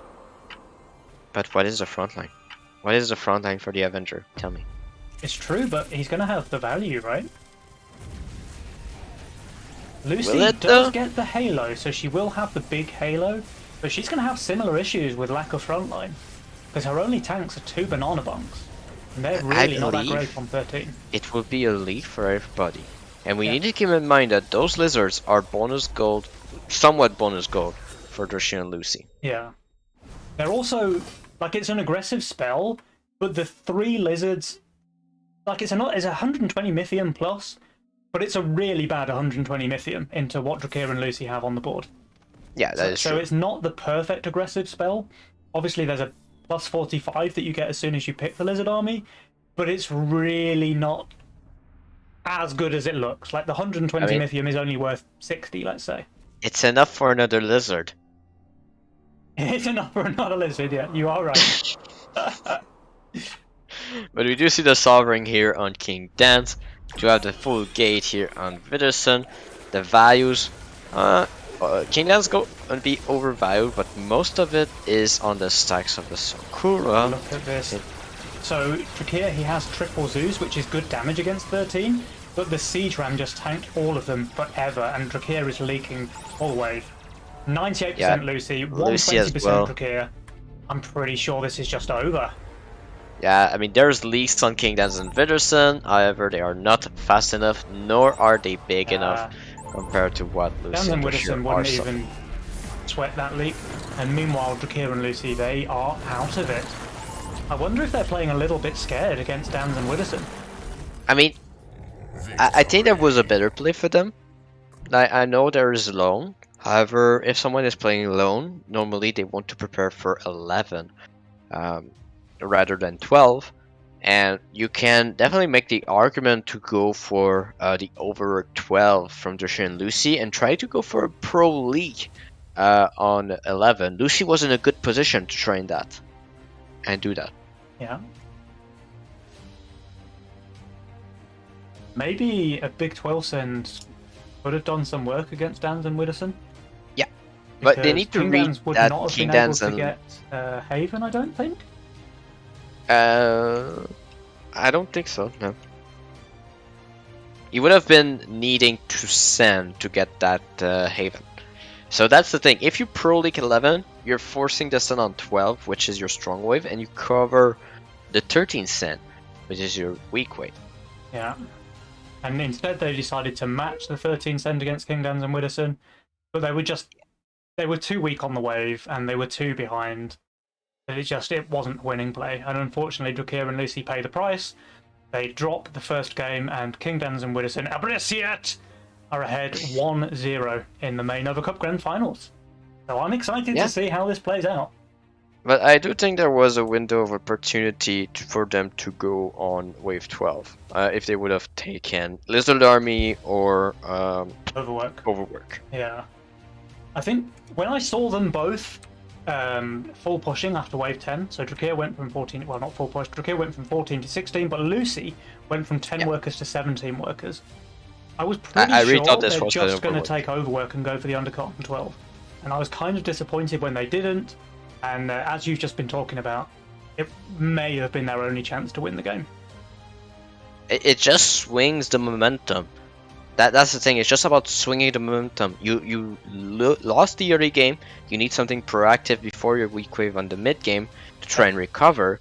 And Drashir had the damage for 13, but not the front line. So the extra gold they would have gotten from the leaks on 12, if there was leaks, then it would have been very good for them. Yeah, exactly.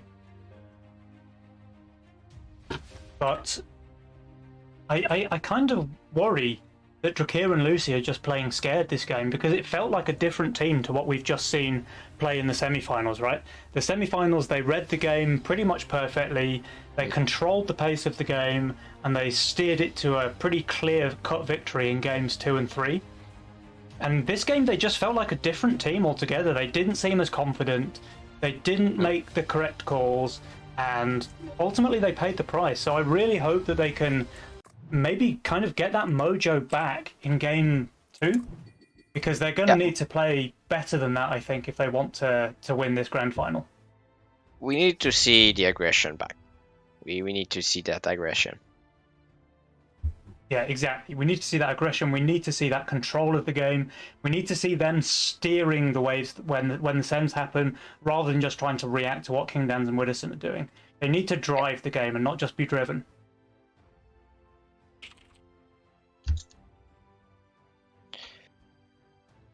So yeah, and also they are not going for the income sense as much as they usually do Mhm. in the early game. They tried to break the early game, which was a little bit surprising to me for them to try that. I mean, I understand they wanted to try and punish the Sakura, but you can't do that with some calculated income sense like you do a partial income send and a full send. That's more towards their style than what they just did to try and get the league out with Yeah, power mercenaries. yeah. And it just Oh, felt like counterattack. they were letting King Dans and Widdowson do whatever they wanted, and they were kind of along for the ride. No So one taking Fiesta when there is counterattack in the game. what a shame. But Twitch chat, here we are. Game number 2. We do see all 4 players picking greed. So there's not a single pair of balls between the 4 of them. And as Shadow mentioned, we do have the new counterattack spell available. We have seen that picked up once on the stream yesterday. It was a losing team that picked it up, unfortunately. So I'm not sure that anyone's going to pick it up in this game. The other spells are Lone and Villain. So there is no aggressive spell. There's no Lizard Army, no Press the Attack, no All-Out Assault. So again, when you see a lineup of spells like this, in my mind at least, I think the game is either going to be decided pre-10 or it's going to go late. I mean, yeah. However, I think counterattack is one of the best comeback spell in the game. It's just people don't realize it yet. And the reason why I say that is because it's 60 mitium, so that's equivalent to 18 income, right? Mhm. So that's extra resources that you don't normally get. And if you are able to force this a couple wave before, extra time for your send and stuff like that, just allows you to close out the game better, or just try and come back from it with the extra resources. True. True, true.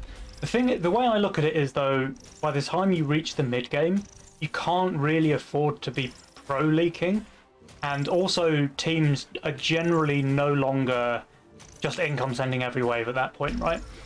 So Yeah, and it's that's why I say it comes down to knowing when the sends come and knowing when you can save, shift, and just try to go for a leak. fair enough. And Kanan is doing exactly what I was talking about from Drashir's role with the gun earlier on, with the pack rat.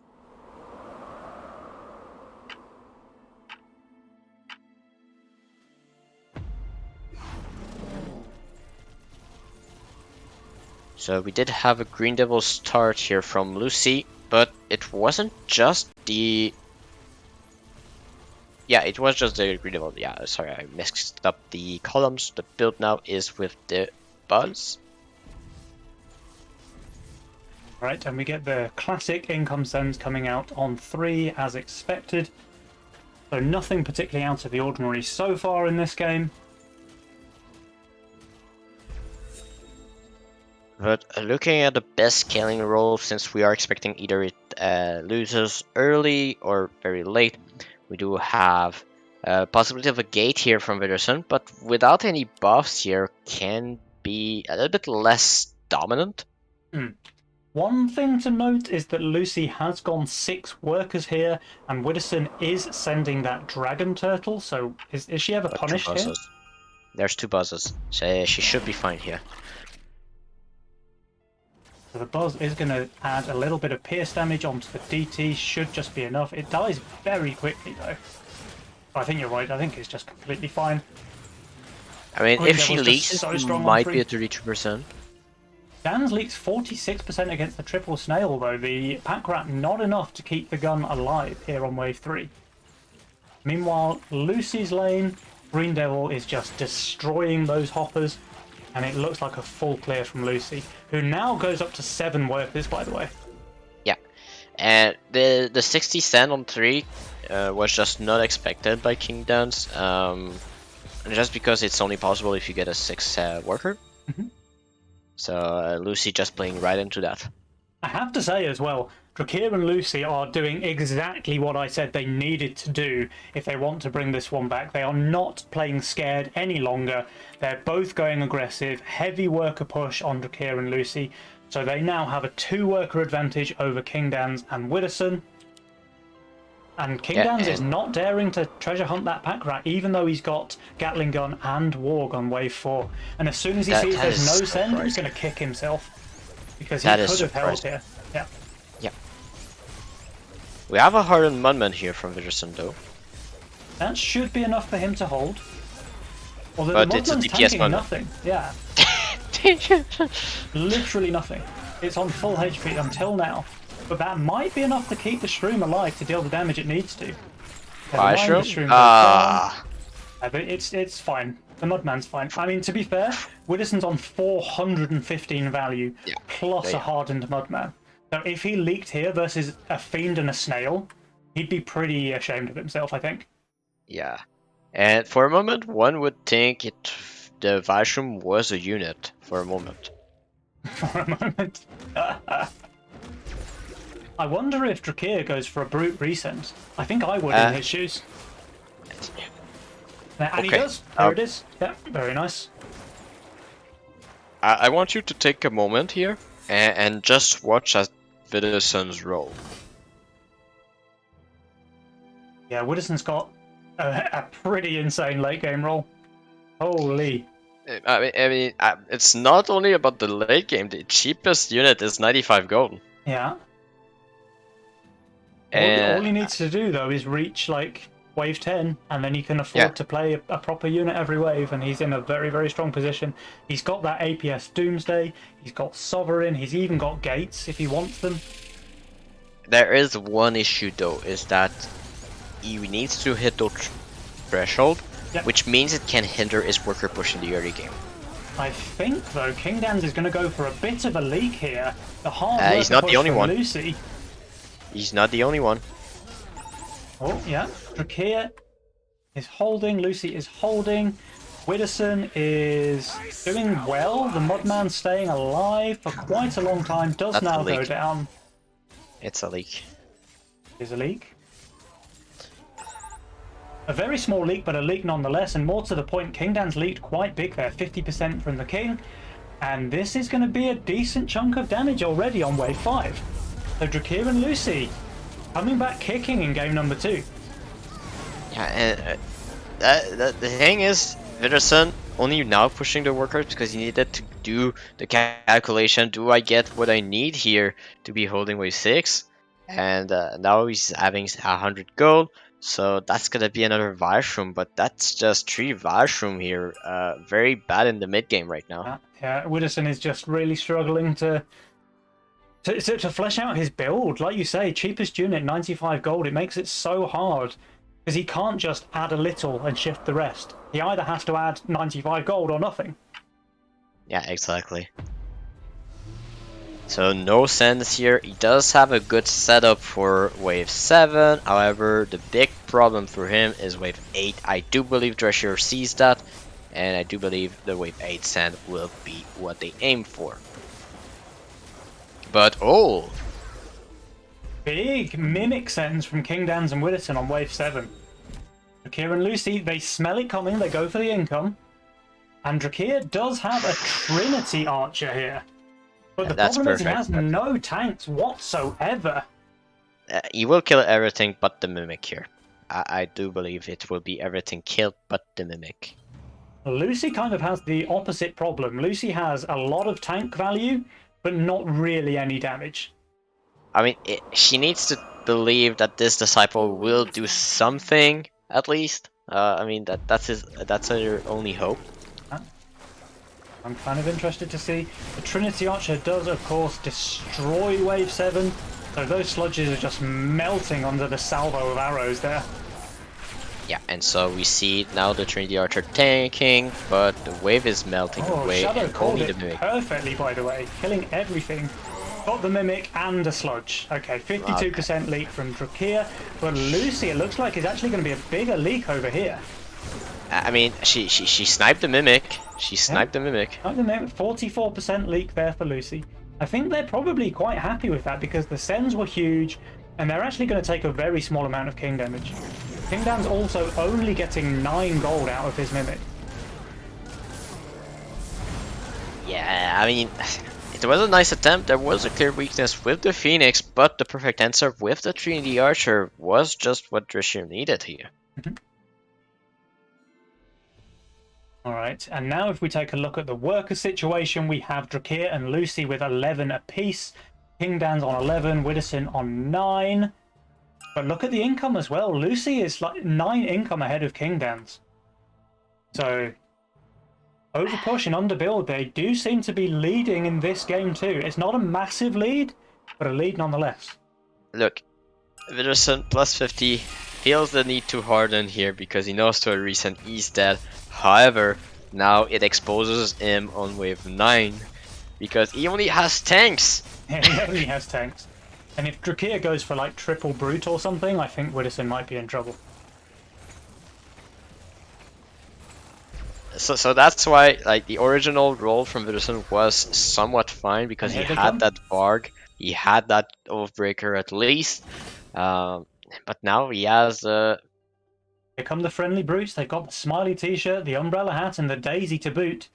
But I don't know how friendly they're going to be towards Widdowson here. just forced into the alpha male here, hoping the canopy is going to do the carrying here.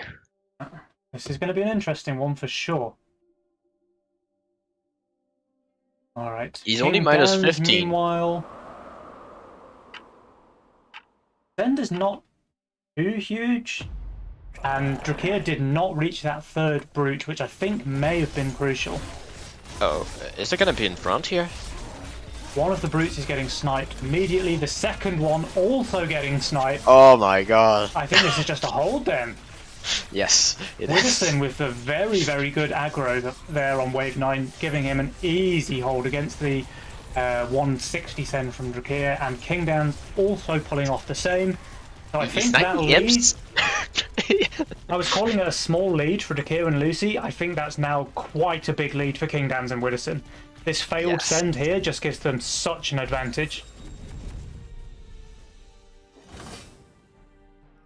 So the send on 10 here, the ogres, quite good.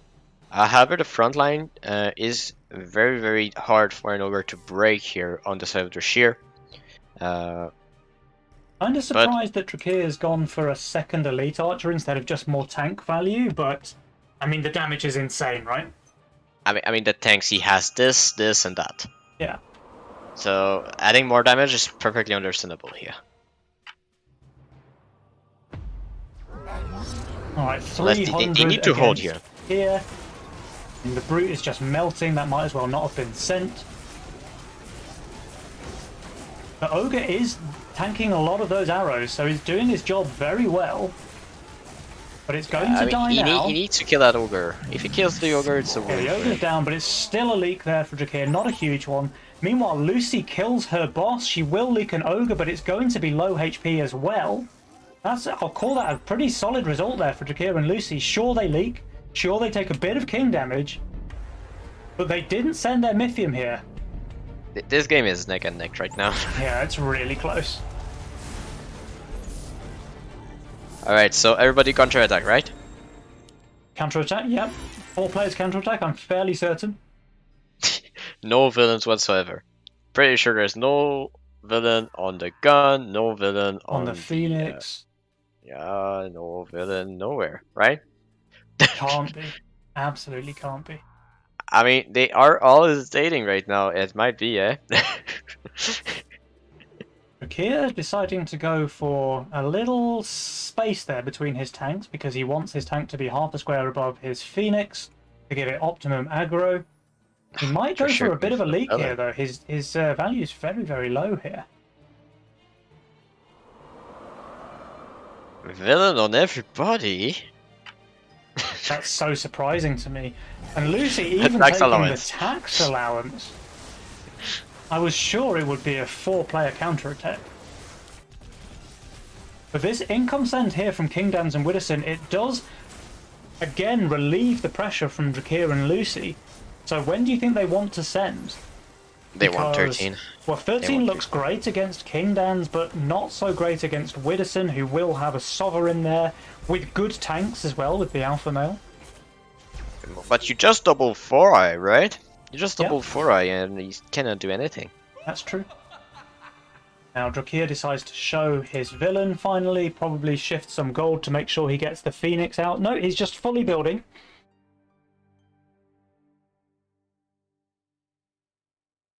Yeah, and that indicates to me they want to send on 13 to get that Phoenix out. It has to be, right? It has to be. Oh, Kingdans, yeah, he does go for the Vulcan Cannon here, so he's committing to hold on 12. Ooh, going for the villain on the KP. I think it's fine. It's probably the melee unit that you expect to stay alive for the longest time. I predict it will die first. That is Sod's Law. So here comes the send. That is Pack Leader and Imp spam from Lucy.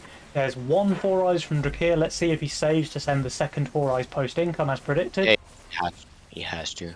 Unless he goes for the pack, could also work, but it has a chance to be sniped here. Imps goes for imps. But Kingdans and Widdowson, they skip. They don't expect it here. Either that or they think that they're strong enough to hold. You never expect it when you're Sovereign. Every player that I've seen having Sovereign never expected 13 set. Yeah. So you just catch them unexpected. Is that the plan, Shadow? Yeah, that's normally how you play it. Yeah. However, we need to point out the value is still quite high for Kingdans and Widdowson. We need to point out also that most of the value is in the Kingpin with the stacks. So not the ideal value, however the villain does add a lot. Kingdans is just so weak here.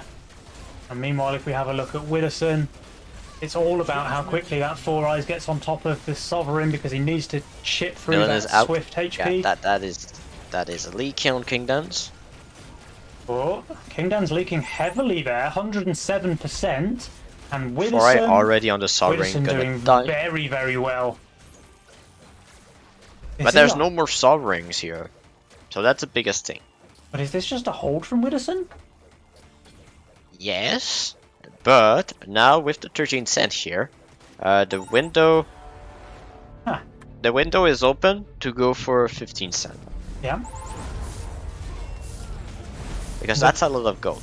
The damage on the king is not even that bad, but Kingdans and Widdowson, they decide to go for 14.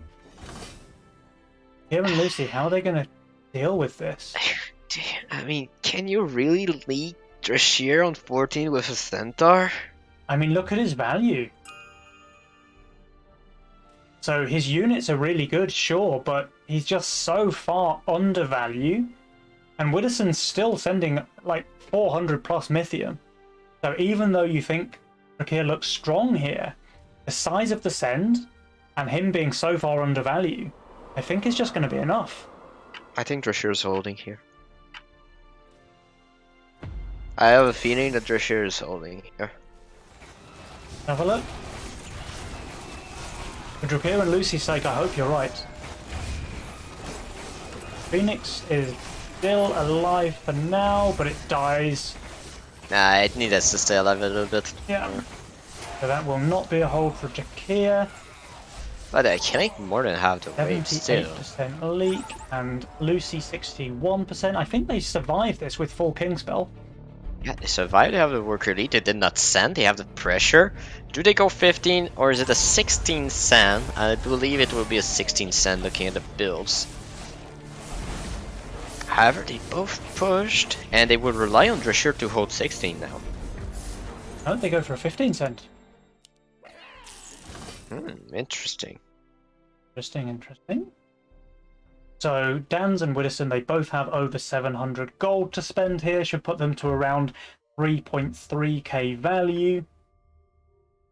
I mean, their biggest idea right now is that they expect King Dans and Widdowson to not expect the 15 cent after that big of a leak on 14. I mean, they will prepare for 16.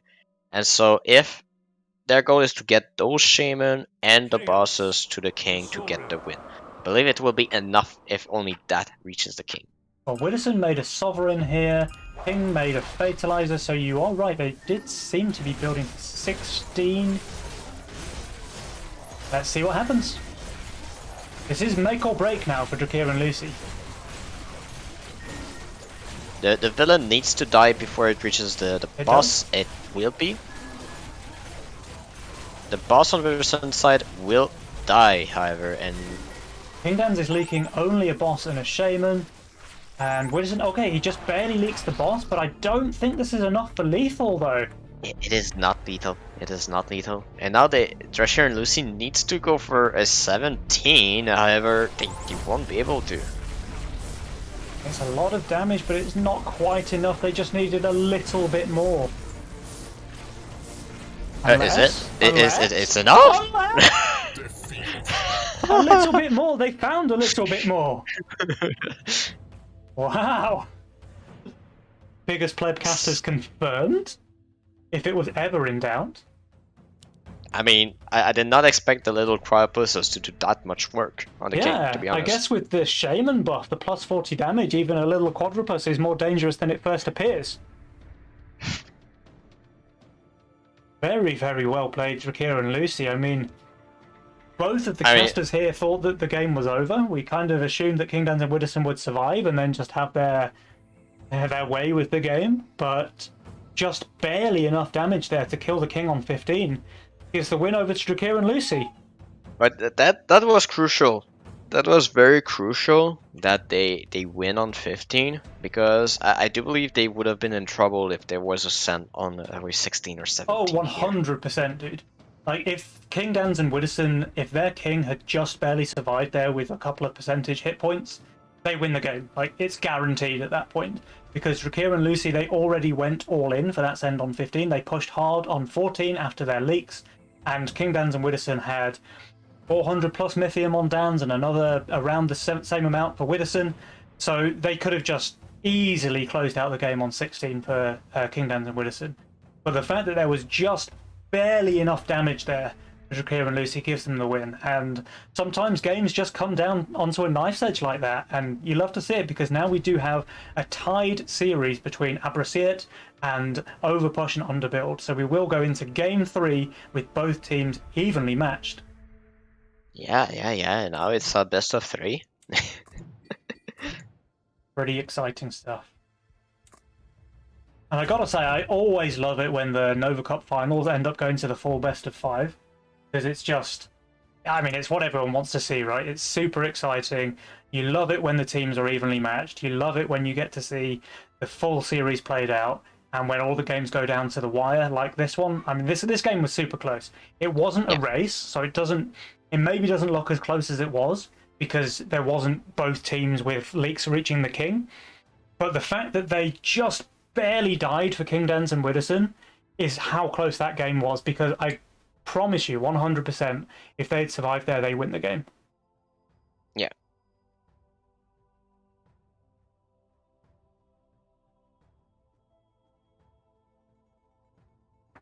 And it looks like the players are not mucking about. They don't need any downtime here. We're straight into game number 3 with everything to play for. Both teams evenly matched, 1-1.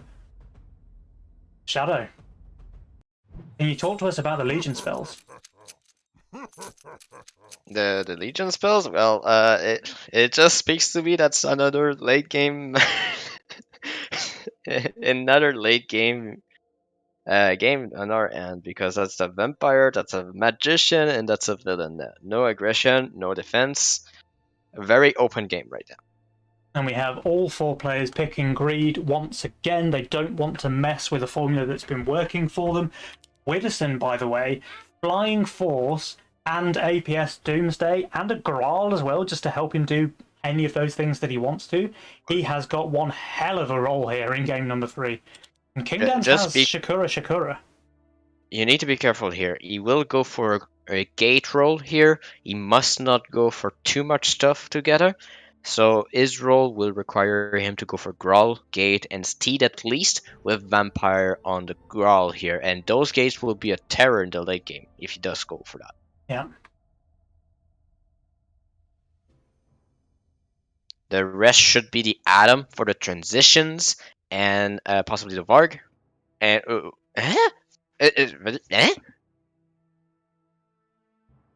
That's very interesting to me. So Widdowson completely ignoring all of his top end roll. It's the polar opposite of the role that he took in the previous game, right? So last game he was very greedy. He had his cheapest unit 95 gold. This time around it seems like he's learned his lesson. He's gone for a very aggressive, very early game focused role. Yeah, but you just killed the late game. You had the best late game role. It wasn't Kingdom, it wasn't Drashir, it wasn't Lucy, it was you with the gates. Yeah. And the auras. I'm just baffled by that. Oh, he nearly got the penultimate creep there. Not quite good enough for Widdowson to get the RNG. He needs to practice his Windhawk opener a little bit more so he can get that 11th creep.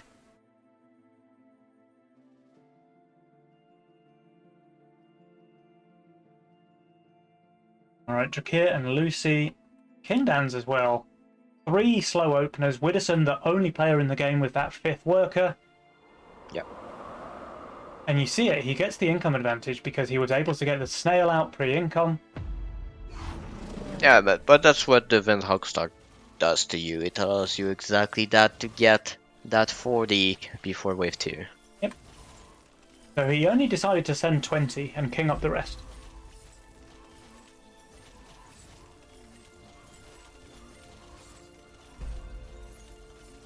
So now with the Yozora, we do see the greedy 6 workers for Lucy. It is understandable for Drashir, however, with the priestess and the masks.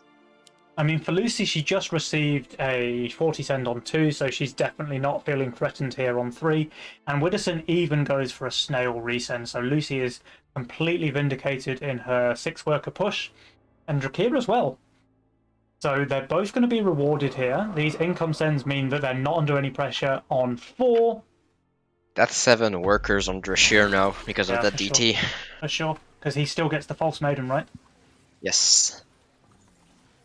And Lucy could also go for a 7th worker, however, a little bit more risky on her side because she needs at least a Violet to be safe on 5. Meanwhile, though, Widdowson, is he leaking to double snail? Yes, that is the bane of Tempests, but... He's doing pretty fine. I mean, the Tempest, his HP is going down, but so are the Hoppers. And that 11, is a... 2? 1 creep leak. Predicted the leak here. But who's it a pro leak for, though? Because the worker advantage is on the side of Drakir and Lucy. Yeah. There is a resend coming out here on wave 4 from all 4 players.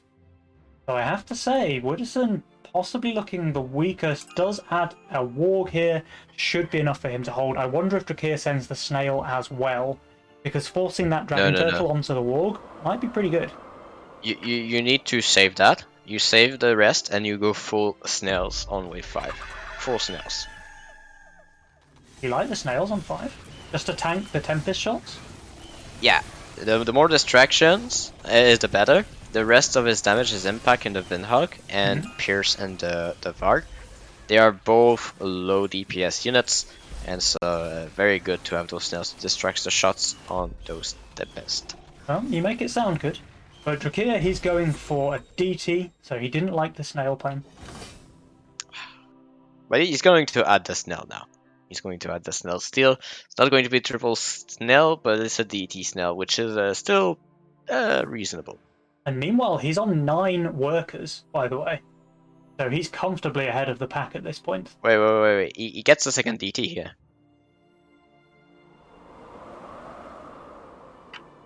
It's going to be close. He will get the second DT. I think that's what he wants here. Well, he does. He gets the second DT just barely by the skin of his teeth. Widdowson. Okay, well, that's way better then. Yeah, that's better than Snail. That magic damage, killing the Warg on the right-hand side, killing the Windhawk on the left-hand side. Unless it just survives.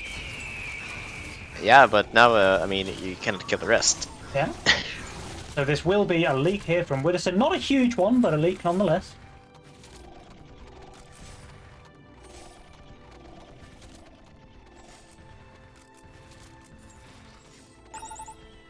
Three creeps here. Widdowson on 8 workers, but still behind Drakir on 9. That's the power of the Priestess. Priestess and the And Mask only is just income. a very, very strong early game combo. He's going income again and knows the position to drag 4 on one side, 2 on the other, dragging the rest onto the mask. I do Perfect worry though protection. that because the Hellraiser's on the wall and not like in the second column, is it going to tank the split when it walks around? Because if it doesn't, It should. I hope so, for Drakir's sake, because if it doesn't, he's leaking bad. Those are full sands from Widdowson and King Dan's. No, Widdowson saving a little bit here. So Lucy should be more than fine with the Violet and the Yazora there. Okay, the Mask is tanking Drakir, so that's pretty big. He needed that. He may still leak anyway. Need that healing? He will. Oh, he got the Dino. Yeah, So he got the it Dino. says 71%, it means 50%. And meanwhile, King Dans and Widdowson both holding their income sends. So a little bit of an advantage now for King Dans and Widdowson. Not a huge one, though. It was very, very close to killing 1 or 2 more here. The healing just barely not enough with the last hit of the Dino. Really put too much pressure on the Priestess at the end. But now the worker lead is in favour of King Dans and Widdowson. Dan's pushing up to 11 workers already, while Drakir and Lucy only on 10 and 9. Yeah, and now King Dans and Widdowson see the Growl here. So this means that they should spot the Azeria. And this means to me that the Widdowson and King Dans are going to hit wave 10. But now let's look at the rolls here. Do they have an answer for it? Not really, right? They both look super weak on wave 10. I mean, Drakir has got archer potential, but it just won't have any tanks if he goes down that route. Yeah, exactly. It might be a little bit problematic for them. If he does decide to go for the Azeria, it will be a little bit problematic.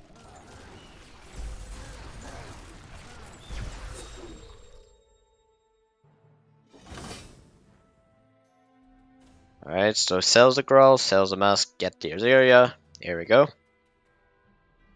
No sense on 8. Does Drashir and Lucy go for a 9 cent to try for the undercut? Probably not with those Windhogs shown. And King Dan's showing the Mudman as well, right? I think if they do go for a wave 9 undercut, the leaks just won't be enough on Dans and Widdowson, and they'll just open themselves up massively for wave 10. Yeah, and also Lucy showing the only answer she has for wave 10, meaning the Ghost Knight will be chosen by Widdowson for sure. And the Ghost Knight is just going to be devastating for Lucy. She just is going to leak massively. I don't think there's any way that she can prevent that up at this stage. So let's see what are the decisions. The undercut is chosen by Drashir and Lucy, trying to get more gold here, and King Dans and Widdowson are sending too. They undercut the undercut. Who's undercutting who? I wonder if Dan's hardens. He does, so he smells the send coming. He should just be fine, I think. It's gonna be close because all of his DPS disappears. Yeah. So it all depends on if this stays alive. Widdowson, meanwhile, he's minus 50. He has a Violet. I think he's going to do just fine.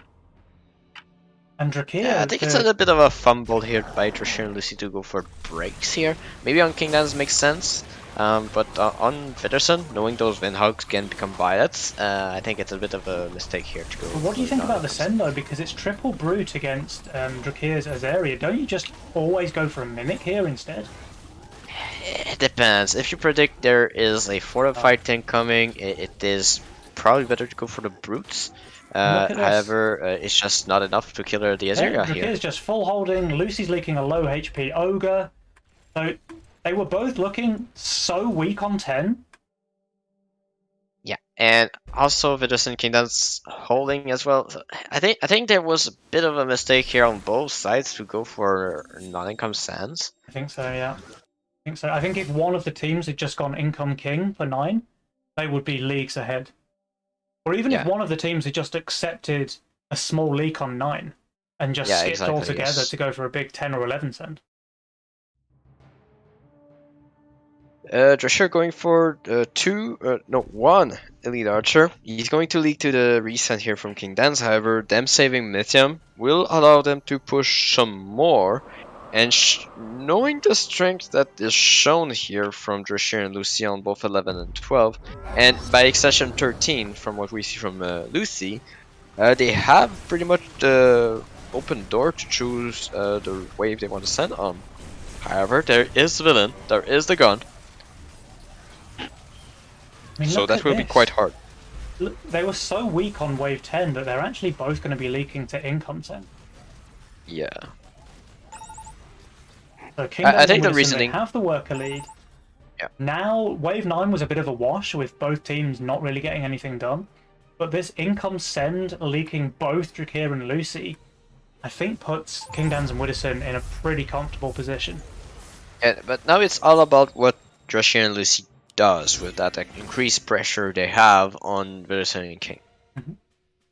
And it looks like they're going to go for at least a 13 send, possibly even straight forward. I believe the correct send is 14. However, it might be too long for them. Well, Drakir has full pushed. So he hasn't built a single unit here on 11. He's taken the villain. He's put all of his gold into workers. That says to me they want to try something on 12, but Widdowson is so strong on 12. No, it's not 12. It never has to 12, be 13, yeah. right? It has to be 13. I mean, if you push that hard, and you have a lot of pierce damage, either you try something on 12, but your opponent is so good, does indicate to me that the 13 send will be their choice. Lucy taking taxed allowance again, by the way. I don't think I've ever casted a tournament where so many players have picked up taxed allowance. I mean, you say so many, it's only Lucy that picked it 3 times in a row. Didn't Bonnie and Aviator both take it in the semi-final? Did they? I think so. Probably. Alright, so as expected, everybody holding their nerve on 12, nobody spending Mythium here. The King Claw here. In Drakir, you know what? He's going to be just so low value if the send comes 13. I think they skipped. I think they skipped 13. You think Drakir and Lucy skip 13? I think they do. Dangerous, but it just might work. Drakir is going to be heavily undervalued if he doesn't send 13. Okay, there you go. They go. So 4 Eyes from Lucy, Ghost Knight from Widdowson, Pack Imp Spam from Drakir, and we've just got an Aura Send from King Dance as well. The typical IMP send from Drashir here, knowing the strength that it is bringing, and now the Phoenix is built on King Dance too. Yeah, that Surprise Phoenix is just really solid there for Dance. However, there's still the 4-eye coming, so That's pretty good. That's gonna deal with the Phoenix, I presume. The villain as well, though, on the gun. Like, it's just so good on 13. But let's see. I mean, I can see Lucy holding here. It's only a wait to go. Eh? The Oh, the the Widdowson's mole mole didn't go didn't go in through. time. Oh, the Phoenix dies super quickly in King Dan's lane. This should end up being a big leak. Everything going wrong here on the side of Everest. Meanwhile, another heal on Drakir's Azeria. So he will leak, but it's only 3 creeps. Lucy not holding 2 despite not receiving a full here, No. but this leak is bigger on Widdowson and King Dan's side. It And is. now you have but a they have more mole King next HP. wave onto Lucy. Yeah, the mole next wave is going to be lovely for Lucy. Just 30 gold for nothing. So they don't take too much damage on the side of Drakir and Lucy. Meanwhile, King Dan's and Widdowson, so they were ahead with 100% King HP. They're now 10% behind. Jules still gives them a 1% advantage, though. I mean, that will change after this mole. That will change after this mole. Oh, absolutely. Yeah, this is just 30 gold for free for Lucy. And I wonder how much more she would have leaked on 13 if that mole was there. Not that much more, because it does not really affect that much unit that she has. However, the mole would have gone through, and that's the biggest thing. Yeah. And the units that did leak probably would have a bit more HP as well. A little bit because of the splash, yeah. But she's There's the very, mole. very happy to see that mole. And look, Yeah, Lucy has gone for a pretty heavy push. 2.3k value, 25 workers. Does she continue pushing is the question. I mean, if they want She does. 15... This is an all-in. It's a suicide push again. Yeah, it's 15. It's 15. King Dan's and Widdowson, will they be caught off guard twice in a row? Surely not. Surely No, they not. are going 15. They are going 15. Here the Ghost Knight already through. However, Lucy suicide pushing does not matter. The lane that matters is the Azeria here. Yeah. And that's going to be income. And Drakir is just fully spamming those gargoyles as well. I think he needs to put some up front to prevent the Azeria taking too much damage. He does. He builds them a couple He has of the musk. units He has the forward. musk. He had the musk. At the moment. It's still fine. It's still fine. He's got a good split there, but he Oh, just yeah, needs okay. he needs the boss to go onto the gargoyles before it goes onto the Azeria. That's the crucial thing. So we'll watch Drakir's lane at the start, because if the giant quadrupus attacks the Azeria once the mask dies, he's in trouble. But if it goes on the gargoyles, he should do very well. Yeah, so we do see the harden on King Dan's. King And it Dan's is on want the to hold with gargoyles. the double Okay, Phoenix. So Drakir should be fine there. Let's have a look at King Dan's and Widdowson. The double Phoenix here. Will it split tank? It won't. One's going down fully before the other. If that But there's split still tank's one. there, that's an easy hold for Dan's. So Lucy leaking Widdowson full, of is holding. course. Widdowson is holding. So they were not caught off guard twice in a row by the same play from Drakir and Lucy. And I've got to say that this is just GG now for Drescher Dan's is and leaking, Widdowson. yeah. The Drescher is leaking, so this is game. Okay. King Dan's and Widdowson, they are now 2-1 ahead in the Nova Cup finals. Some could say that the suicide push from Lucy was a little bit of a mistake here after that 120 received on 14. But yeah, I mean, King Tans and Widdowson just plain out holding 15 with the double Phoenix and the Flying Force. I mean, so Lucy pushed from 13 workers on 13 up to 35 on 15. So she's either holding on 15 because her send is quite small, or leaking very, very small if she just decides to build instead of push. And they just go for, you know, like an income send on 15 rather than a kill send. Yeah. Then maybe they can look towards winning the game on 17 or 19 or something like this. Yeah, I think they were a little bit too hasty. I think they felt they would fall too far behind, Yeah. too fast with their build. However, I do find that the build from Lucy has a great late game potential. Oh, absolutely it does, yeah. The Aquas, the Doomsday, of course, the Yuzora for tank value, the Boar for tank value. He's got really solid potential there. And we saw that Drakir only leaked 3 creeps and a Hermit, right? Yeah. So I think if Lucy had just built and then gone for a victory a bit later down the road, maybe. But more to the point, it was King Dans and Widdowson not falling for the same trap twice. So they Yeah, probably saw that Lucy didn't add any units on wave 14, and they thought, okay, well, we weren't planning to send on 15 because Drakir and Lucy both look really strong there, but they've left us with no choice. So they yeah, go for yeah. that 15 send, and they do kind of call the bluff there for Drakir and Lucy. Exactly, yeah. And it is a game-winning play there for King Dans and Widdowson, so lovely to see. They are back on top. It is a 2-1 advantage on the side of Abrasiet. Now, can they make it a 3-1 here, or will Drashir and Lucy equal it out? I mean, they have proven that they are willing to make some risky pushes to close out a game potentially. However, they seem to do it too hastily for now. I think both the games they lost, there was just a bit too much haste towards their full push. Yeah, yeah, yeah. I think the biggest thing there, though, was that they just did it on exactly the same wave twice in a row. Yeah, Like, you know, fool me once, shame on you. Fool me twice, shame on me. And King Dans and Widdowson were not to be fooled twice. So they read the play, they reacted accordingly, and they won the game. what if it happens 3 times? If it happened, well, it didn't happen twice, so it can't happen 3 times. For Kira and Lucy, this is their crucial match now. They need to win this one if they want a chance to take the finals. King Dans and Widdowson, meanwhile, this is their match point. So a win here does crown them Nova Cup champions for May. So Twitch chats, here we go. Game number 3. Game number 4, even. Yeah, game number 4. And greed for everybody. And the spells are Overwork, Sacrifice, and Villain. So a little bit more aggression possibility with Overwork.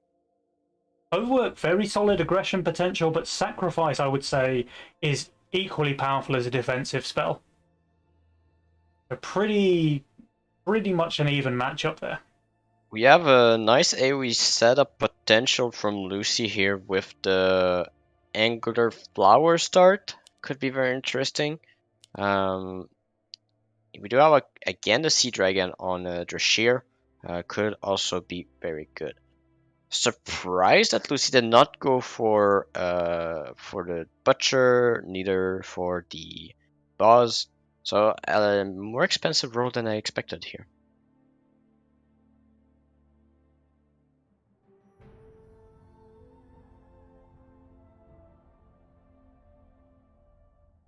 Yeah, so Lucy going for Angler with her flower, just making sure that she gets all of those stacks nice and early. Probably going for a Bounty Hunter on 4. This is the way. Yeah, and King Dan's going for the gun yet again. Almost locked in, it looks like. Yeah, and Drakir going for a king upgrade. Unfortunate, a snail would have been lovely against the Widdowson Oathbreaker here. Alright, so all 4 players going for the king ups. And we do have Drakir also playing the Angler, by the way. So wave 6 already looking very dangerous on the side of Drakir and Lucy. Flower's terrible, Consort's terrible, Angler's terrible. I do see Lucy potentially going for an Infiltrator on wave 3, shift on wave 4 to get the Orchid. Maybe the Infiltrator only on wave 5 to get the Orchid on 6. That's probably her only chance to have a shot of holding, but then, let's say she's showing an Orchid, King Dans and Widdowson can just send 7 instead, because they're looking equally bad there. Yeah, that's the thing. However, So, Drashir has the potential to go for a Sea Dragon on 4 and then try a risky shift on 5, but then it puts a lot of pressure on Lucy. yeah. Alright, Widdowson sending another king upgrade does give Lucy a free 6th worker at least, so there's that.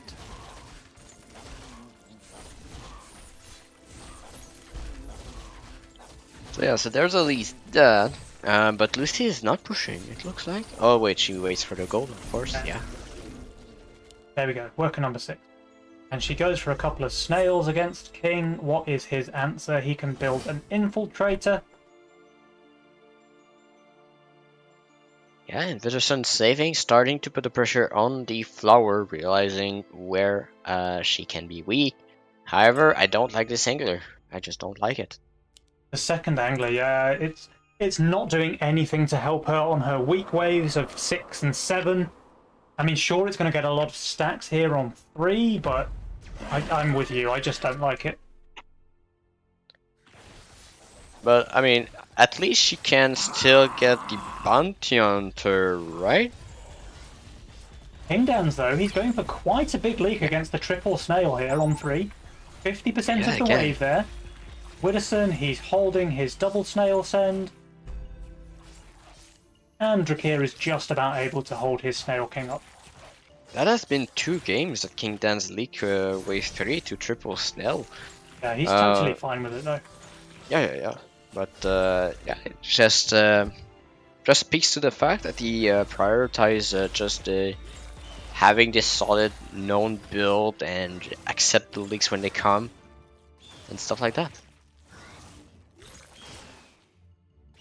We do have income sense yet again from King Dan's. A lot of sense towards their shear here. Yeah, Widdowson going for a brute, so he is the one tryhard in a sea of income senders. But Lucy does get the bounty hunter out, which means she should be just fine. She And does Bazooka want for the 6. Bazooka to tank a little bit. But that's a Zeus in preparation. Yeah, That's gonna be the answer. but it's the same problem that she had with the Infiltrator, right? Sure, it's good on 6, but terrible on 7. And they're both Yeah, but still very weak on 7. yeah, but the thing is that once you get that Zeus on 5 or on 6, you can get a Badger, you can get a Boar if you want. There's options afterwards. Alright, so the bounty hunter just cleaning up, and the AoE from the flower meaning that he never gets caught on the brute, so he's just going to kill all of the chickens before focusing that fella, and that means that Lucy is only going to leak the brute and nothing else, I believe. Oh, maybe one chicken. Okay, one chicken. One chicken for the road. Again, she's very fine with that. That was a full tryhard send from Widdowson. She's leaking very small. Yeah. Yeah, but Peterson is now at 8 workers. He's known to create those extra workers when he can. He does put himself a little bit in danger to a leak here. Yes, he has the front line, but the damage is only the Serpent. So Drakir can only send 60 though. It's only going to be DT, and the most he can add more is another snail. So he can't do double DT like we saw on the previous game. And I think Widdowson should just be completely fine against a DT and a snail. Treasure's doing it. Treasure is full shifting here for the Avenger. Very nice. Very good play there from Drakir. So exactly the way Shadow called it earlier. He shows the Sea Dragon on 4, which is very, very strong on 5, meaning that he can afford to fully shift his gold, get that Avenger on the board for wave 6, which is basically the team's only hope to be able to hold wave 6 and 7. Yeah. And so that means to me that Drescher will aim for the Kingpin on 8 to cover for Lucy, or even Lucy gets the Kingpin 2 for 8. Yep. At this rate, Lucy might just go for a shift here and take her Kingpin on 7. She doesn't though, she goes full in for the Orchid, and King Dans and Widdowson did save here. So they were going for the 7 play. They're going to feel a little bit let down when they see the Avenger. Yes, exactly. Good job, Lucy. That's very good. That's adaptation. Nice read for Lucy to go for the Badger here. Still very weak on 7. She still has absolutely 0 damage. And one thing I want to point out, with this Avenger in the middle of the field like this for Drakir, he's going to be pretty open to a Mimic. And Widdowson is definitely sending that Mimic. King Dans, you mean? King Dans is definitely sending that Mimic. There it is. And he is. So let's see. The gold count on Drashir will be enough for a Badger if he sends. He does. Which he does. 200 gold for And Lucy Dakia, going for another 200 gold Badger. for Lucy. Yeah, second Badger, I mean, sure, it's tank value, but she just doesn't have any damage for wave 7. She does not have any damage here. Now, the saving grace is that Widdowson only gets 2 brutes. He doesn't quite reach number 3. But I'm still a bit worried for Lucy here. She's even overvalued, right? She's plus 10, but this is going to be a leak for sure. Yeah, I mean, their value is insane. They do... If they don't leak too terribly here, it's gonna be in very good position. They will be in very good position. However, if the leak is too big, then they will Sea struggle for the Dragon rest of goes the game. down for Dakia, so he's losing a little bit of value from that heal.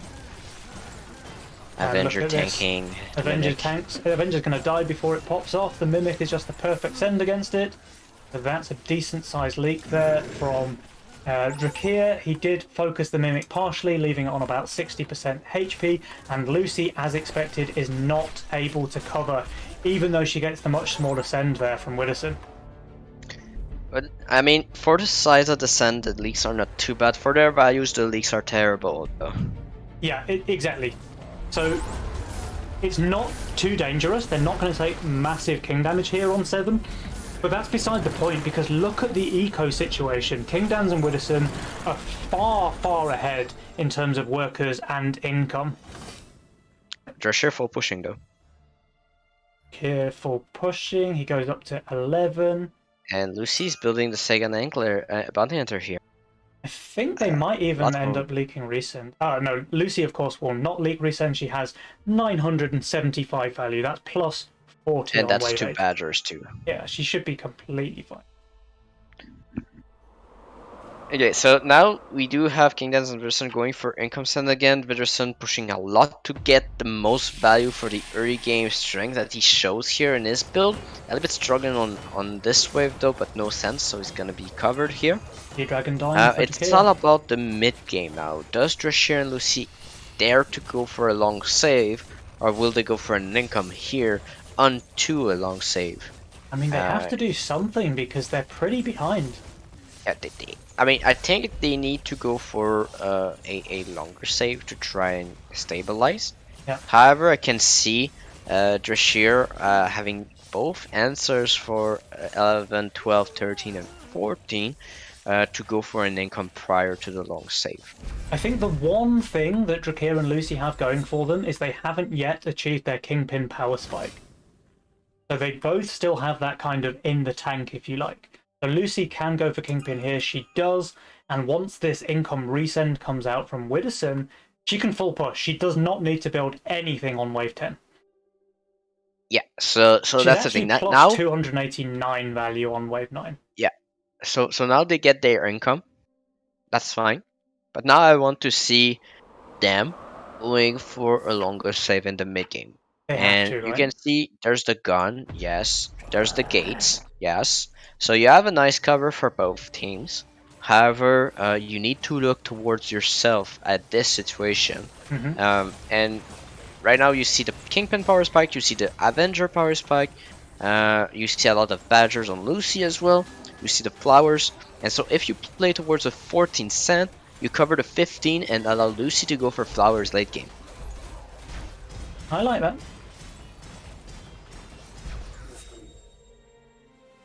So we'll see what they decide to do. They can still be in a position to go for an income on 11 prior to that, to enable them to at least get a little bit more income towards that long save. However, it will make it possible for Vidderson and King Dance to go for 13 cent and try to punish them. Yeah. And Drakir and Lucy both now have their Kingpin's power spikes online, so at least they're closing that gap that they were dropping behind Widdowson and King Downs. The only thing is that Widdowson has 3 extra workers. Yeah.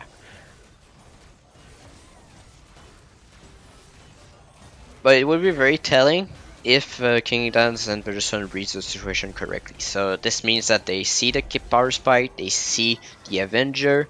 Will they be terrified from the Avenger? They go for the... Okay, so if Drescher and Lucy don't send, perfect. So this means that Drashir and Lucy will go for a 14 cent after that income sent from King and Ritter. Lucy very, very weak on 13 though. Worth saying. Yeah, but there's villain now. Yeah, true. They're So I both think going this to be very situation, happy to see this income send, I'm sure. yeah, in this situation, it is very, very good for Drashir and Lucy.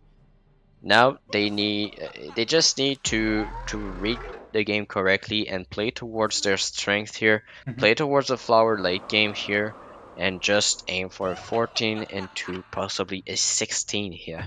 Yep. And Drakir did shift 150 gold here. Presumably he was going for his Sovereign wave 12. Maybe not expecting the send, but I'm thinking he's just totally fine, right? He's got enough value, he's got villain. He's got APS on those Kingpin, he's got also on the Avenger, so yeah, totally fine. Completely fine. Not even close, in fact.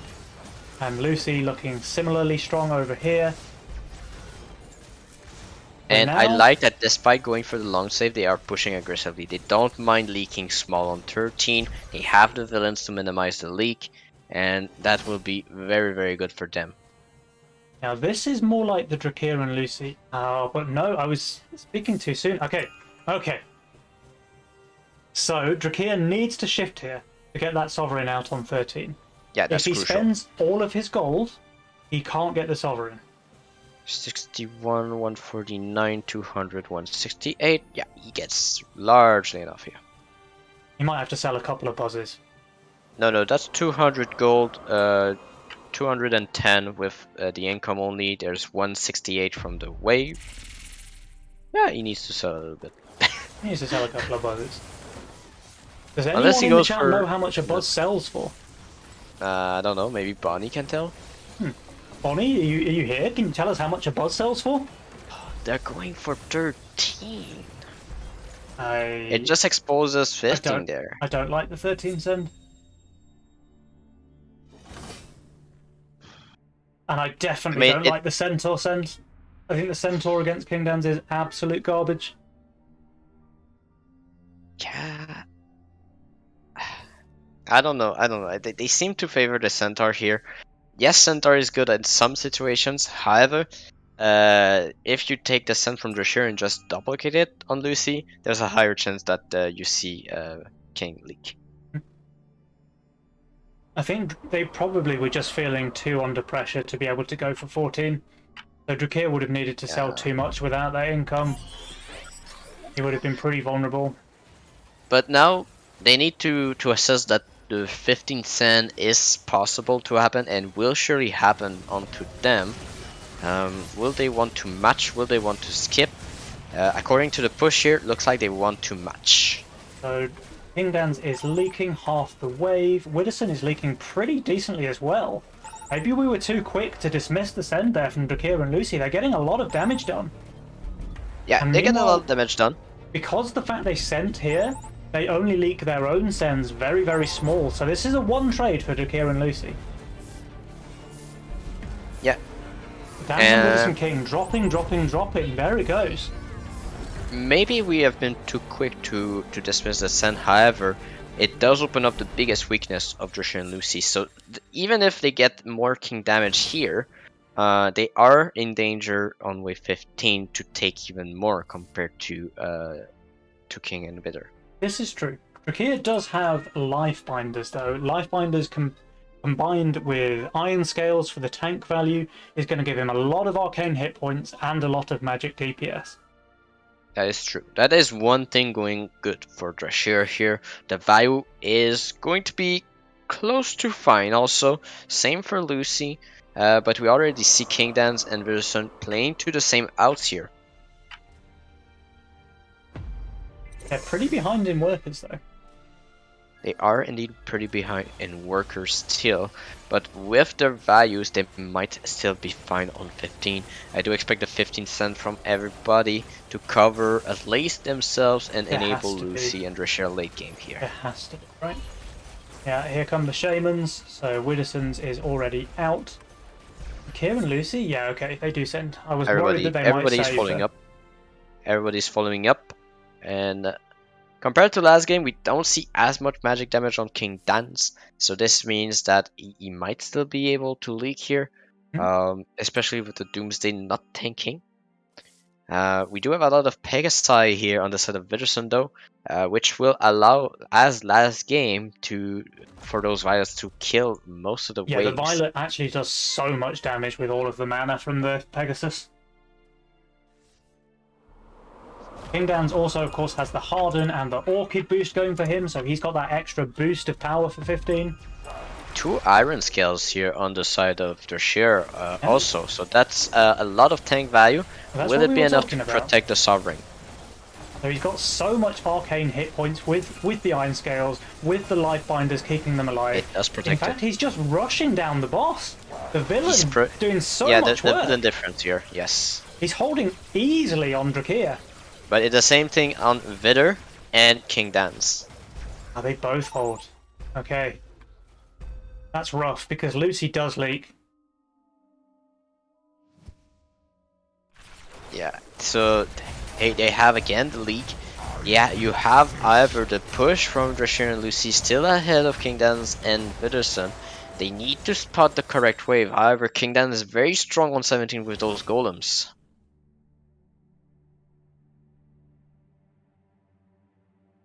I might even be tempted to resend like a post-income thing from Drakir and Lucy.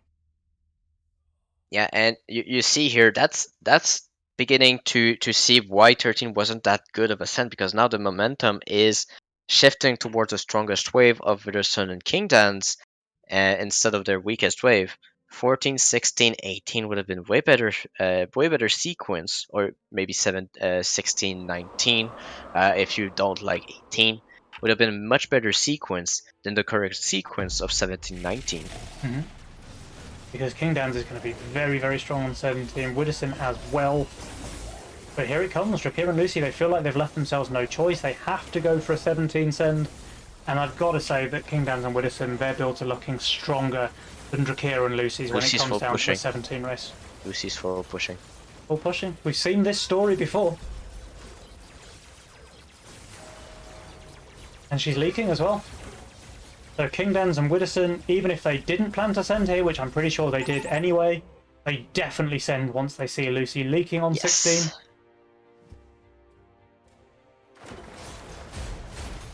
Yeah, it all comes down to that 13 cent. Yes, you get more king damage, but then you need to go back to where your sequence leads you, and that's 16. 16 is the correct wave against both King Dance and Vitterson because of all the fortified tanks they are building.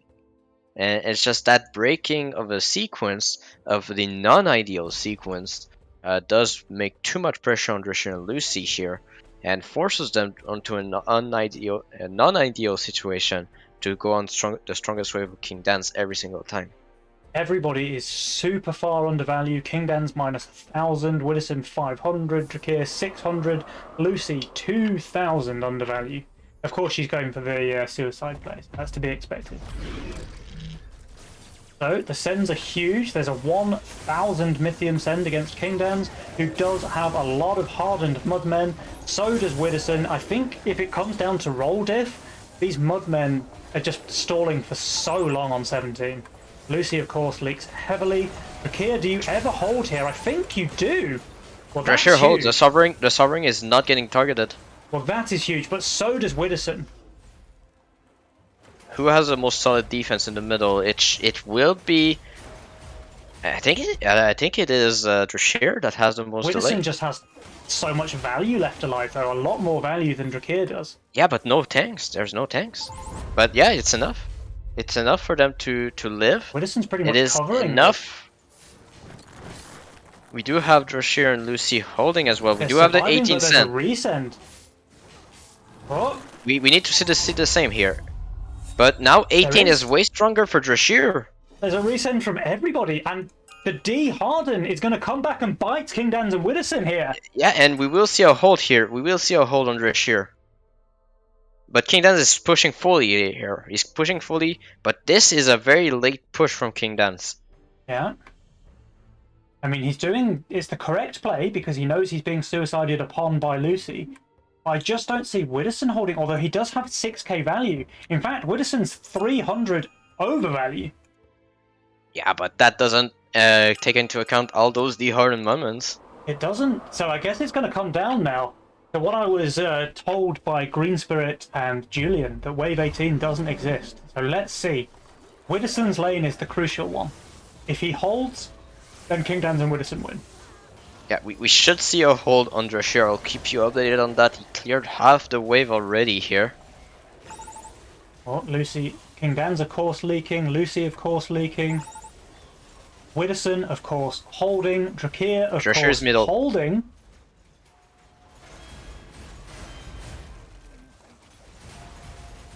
There's But no his more Sovereign's gates. down. That's the villain Sovereign too. Yeah. I think King Dans and Widdowson take this one. The gates are going to stall for long enough. Yeah, they will. Wow. Very close. Yeah, it Very, all very comes down to close. the sequence. It all comes down to the sequence. Yes, you go 13, but then push a little bit less and go 16. Or just skip 13, accept your leak, and go 14, 16, 18. And stuff like that, those little details can make a lot of difference. Yeah, definitely. Definitely. And I mean, this one absolutely came down to the wire. It was super close between the two teams. But at the end of the day, King Dans and Widdowson, they're all Nova Cup champions. Yes, they are. So And that's a true one. it, their first Nova Cup win. $300 go to the champions. Very, very well played. Well deserved King Dans and Widdowson. They played extremely strong Legion here today, and a very nicely deserved first place finish for those guys. Yeah, and yeah, just to touch on lastly in this game first, like the game plan here from Drasher and Lucy was decent to match them on 13, but then after that they needed to look towards their role and see where they could afford to send after that. Or even if they'd just done like an income king round on 15 instead of the that, full send, yes, that would probably have put them in the lead as well. but it's a high pressure situation. It's nowhere easy for sure. So Yeah. Oh, definitely. Those yeah. Drakir and Lucy played very, very well. Like even the games they lost were super close. It seems, apart from the first one, which was a little bit one-sided, but the other games were all very, very close. And on any other day, Drakir and Lucy could have won these. If things had gone very slightly differently, one different decision made, one different unit rolled, Yes, maybe we'd be yes. looking at a different champion here today. But yeah, at the end of the day, King Dans and Widdowson, they just had what it takes. Yeah, and it was very, very solid play. I mean, very good coverage between them two, recognizing also when Lucy was not building and full pushing. Yep. That was very crucial for them too. Yeah. So, so our third unique winner for the Nova Cups. Hopefully, there are more to come in the future. And I believe the next one will be June. Yeah, there's nothing else apart the June Nova Cup before. And so we will see on June if we can get a fourth different winner. Yeah, absolutely. So everyone in the Twitch chat, make sure you're back here again for the June Nova Cup. But before we go, we are going to have a little bit of a winners interview with Widdowson and King Dans. So I'm just trying to get them onto the Discord here. We can ask them some questions. We can try and get into the mind of the winners to see how they think. First question when they come, how do you think?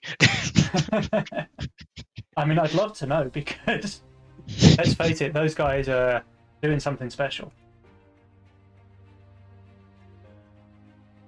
Or we can go and join them. Are you in the Basti server? Yes. Okay. They prefer that. I don't know if they have the role, so.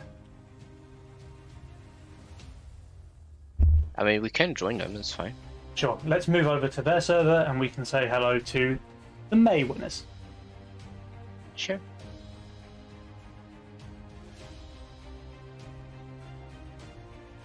King Dans, Widdowson, congratulations, guys. Hello, hello. Hello, thank you. Thank you. It's been a while since I've spoken to you guys in a winners interview. Ah, that's true. That's true, but it's a very, very well-deserved win. So you guys played extremely well in this grand final, I think. Yeah, we had to bring our best because Lucy and Drache are also very, very good. Yeah, absolutely they were. Like, I think game one was maybe a bit one-sided for you guys, but the other 3 games were very, very close. Even this last one here absolutely came down to the wire, right? Yeah. Yeah. What I really like to see in game 3, I think it was, you guys didn't fall for the same trap twice, right? Like Lucy did that wave 14 suicide push, which is what gave them the win in the second game. But in game 3, you guys smelt it coming and you reacted properly. So you you sent on wave 15. You probably wouldn't have sent into their builds on 15 if you didn't see the suicide push coming. Yeah, it was very close. It was a last second call actually. We wanted to go 16, Yeah. but then we saw that he barely was holding and I told him, come on, he suicide pushed again, we gotta send. And Yeah. good thing we did. Yeah, absolutely good thing you did, because that might have been another win for those guys if you didn't read it properly. Yeah. But yeah, I just think it was a very, very close series. I mean, obviously it was a 3-1 scoreline. It doesn't look too close. But I think 2 of your wins were really, really down to the wire, like neck and neck between yourselves and Drakir and Lucy. So respect to those guys for kind of going toe-to-toe with you. Yeah, absolutely. I gotta say I had a lot of respect for them because I played them in solo queue a lot, and it's very, very hard to win against them because they are so solid. They are not making mistakes, and since they do all the time together, they are very experienced together. Yeah. And King and me really enjoyed those series now because finally there's no more one player being a bit worse than the other players, and that's why somebody wins. But it's really mattering right now about all the micro decisions, about maybe one more worker early on and stuff like that. Yeah, pretty nice to give you guys a nice even matchup, right? We kind of said this at the start of the cast for the grand finals, that you guys, clearly have insane tournament pedigrees. Like, you've got so many championships under your belt, and Drakir and Lucy are the challengers, right? Like, they're the newcomers. Although it's kind of hard to call them newcomers at this stage. They've still been playing the game for 9-10 months, whatever, and they're clearly at the top of the game. Drakir, in fact, is number 1 on the ladder.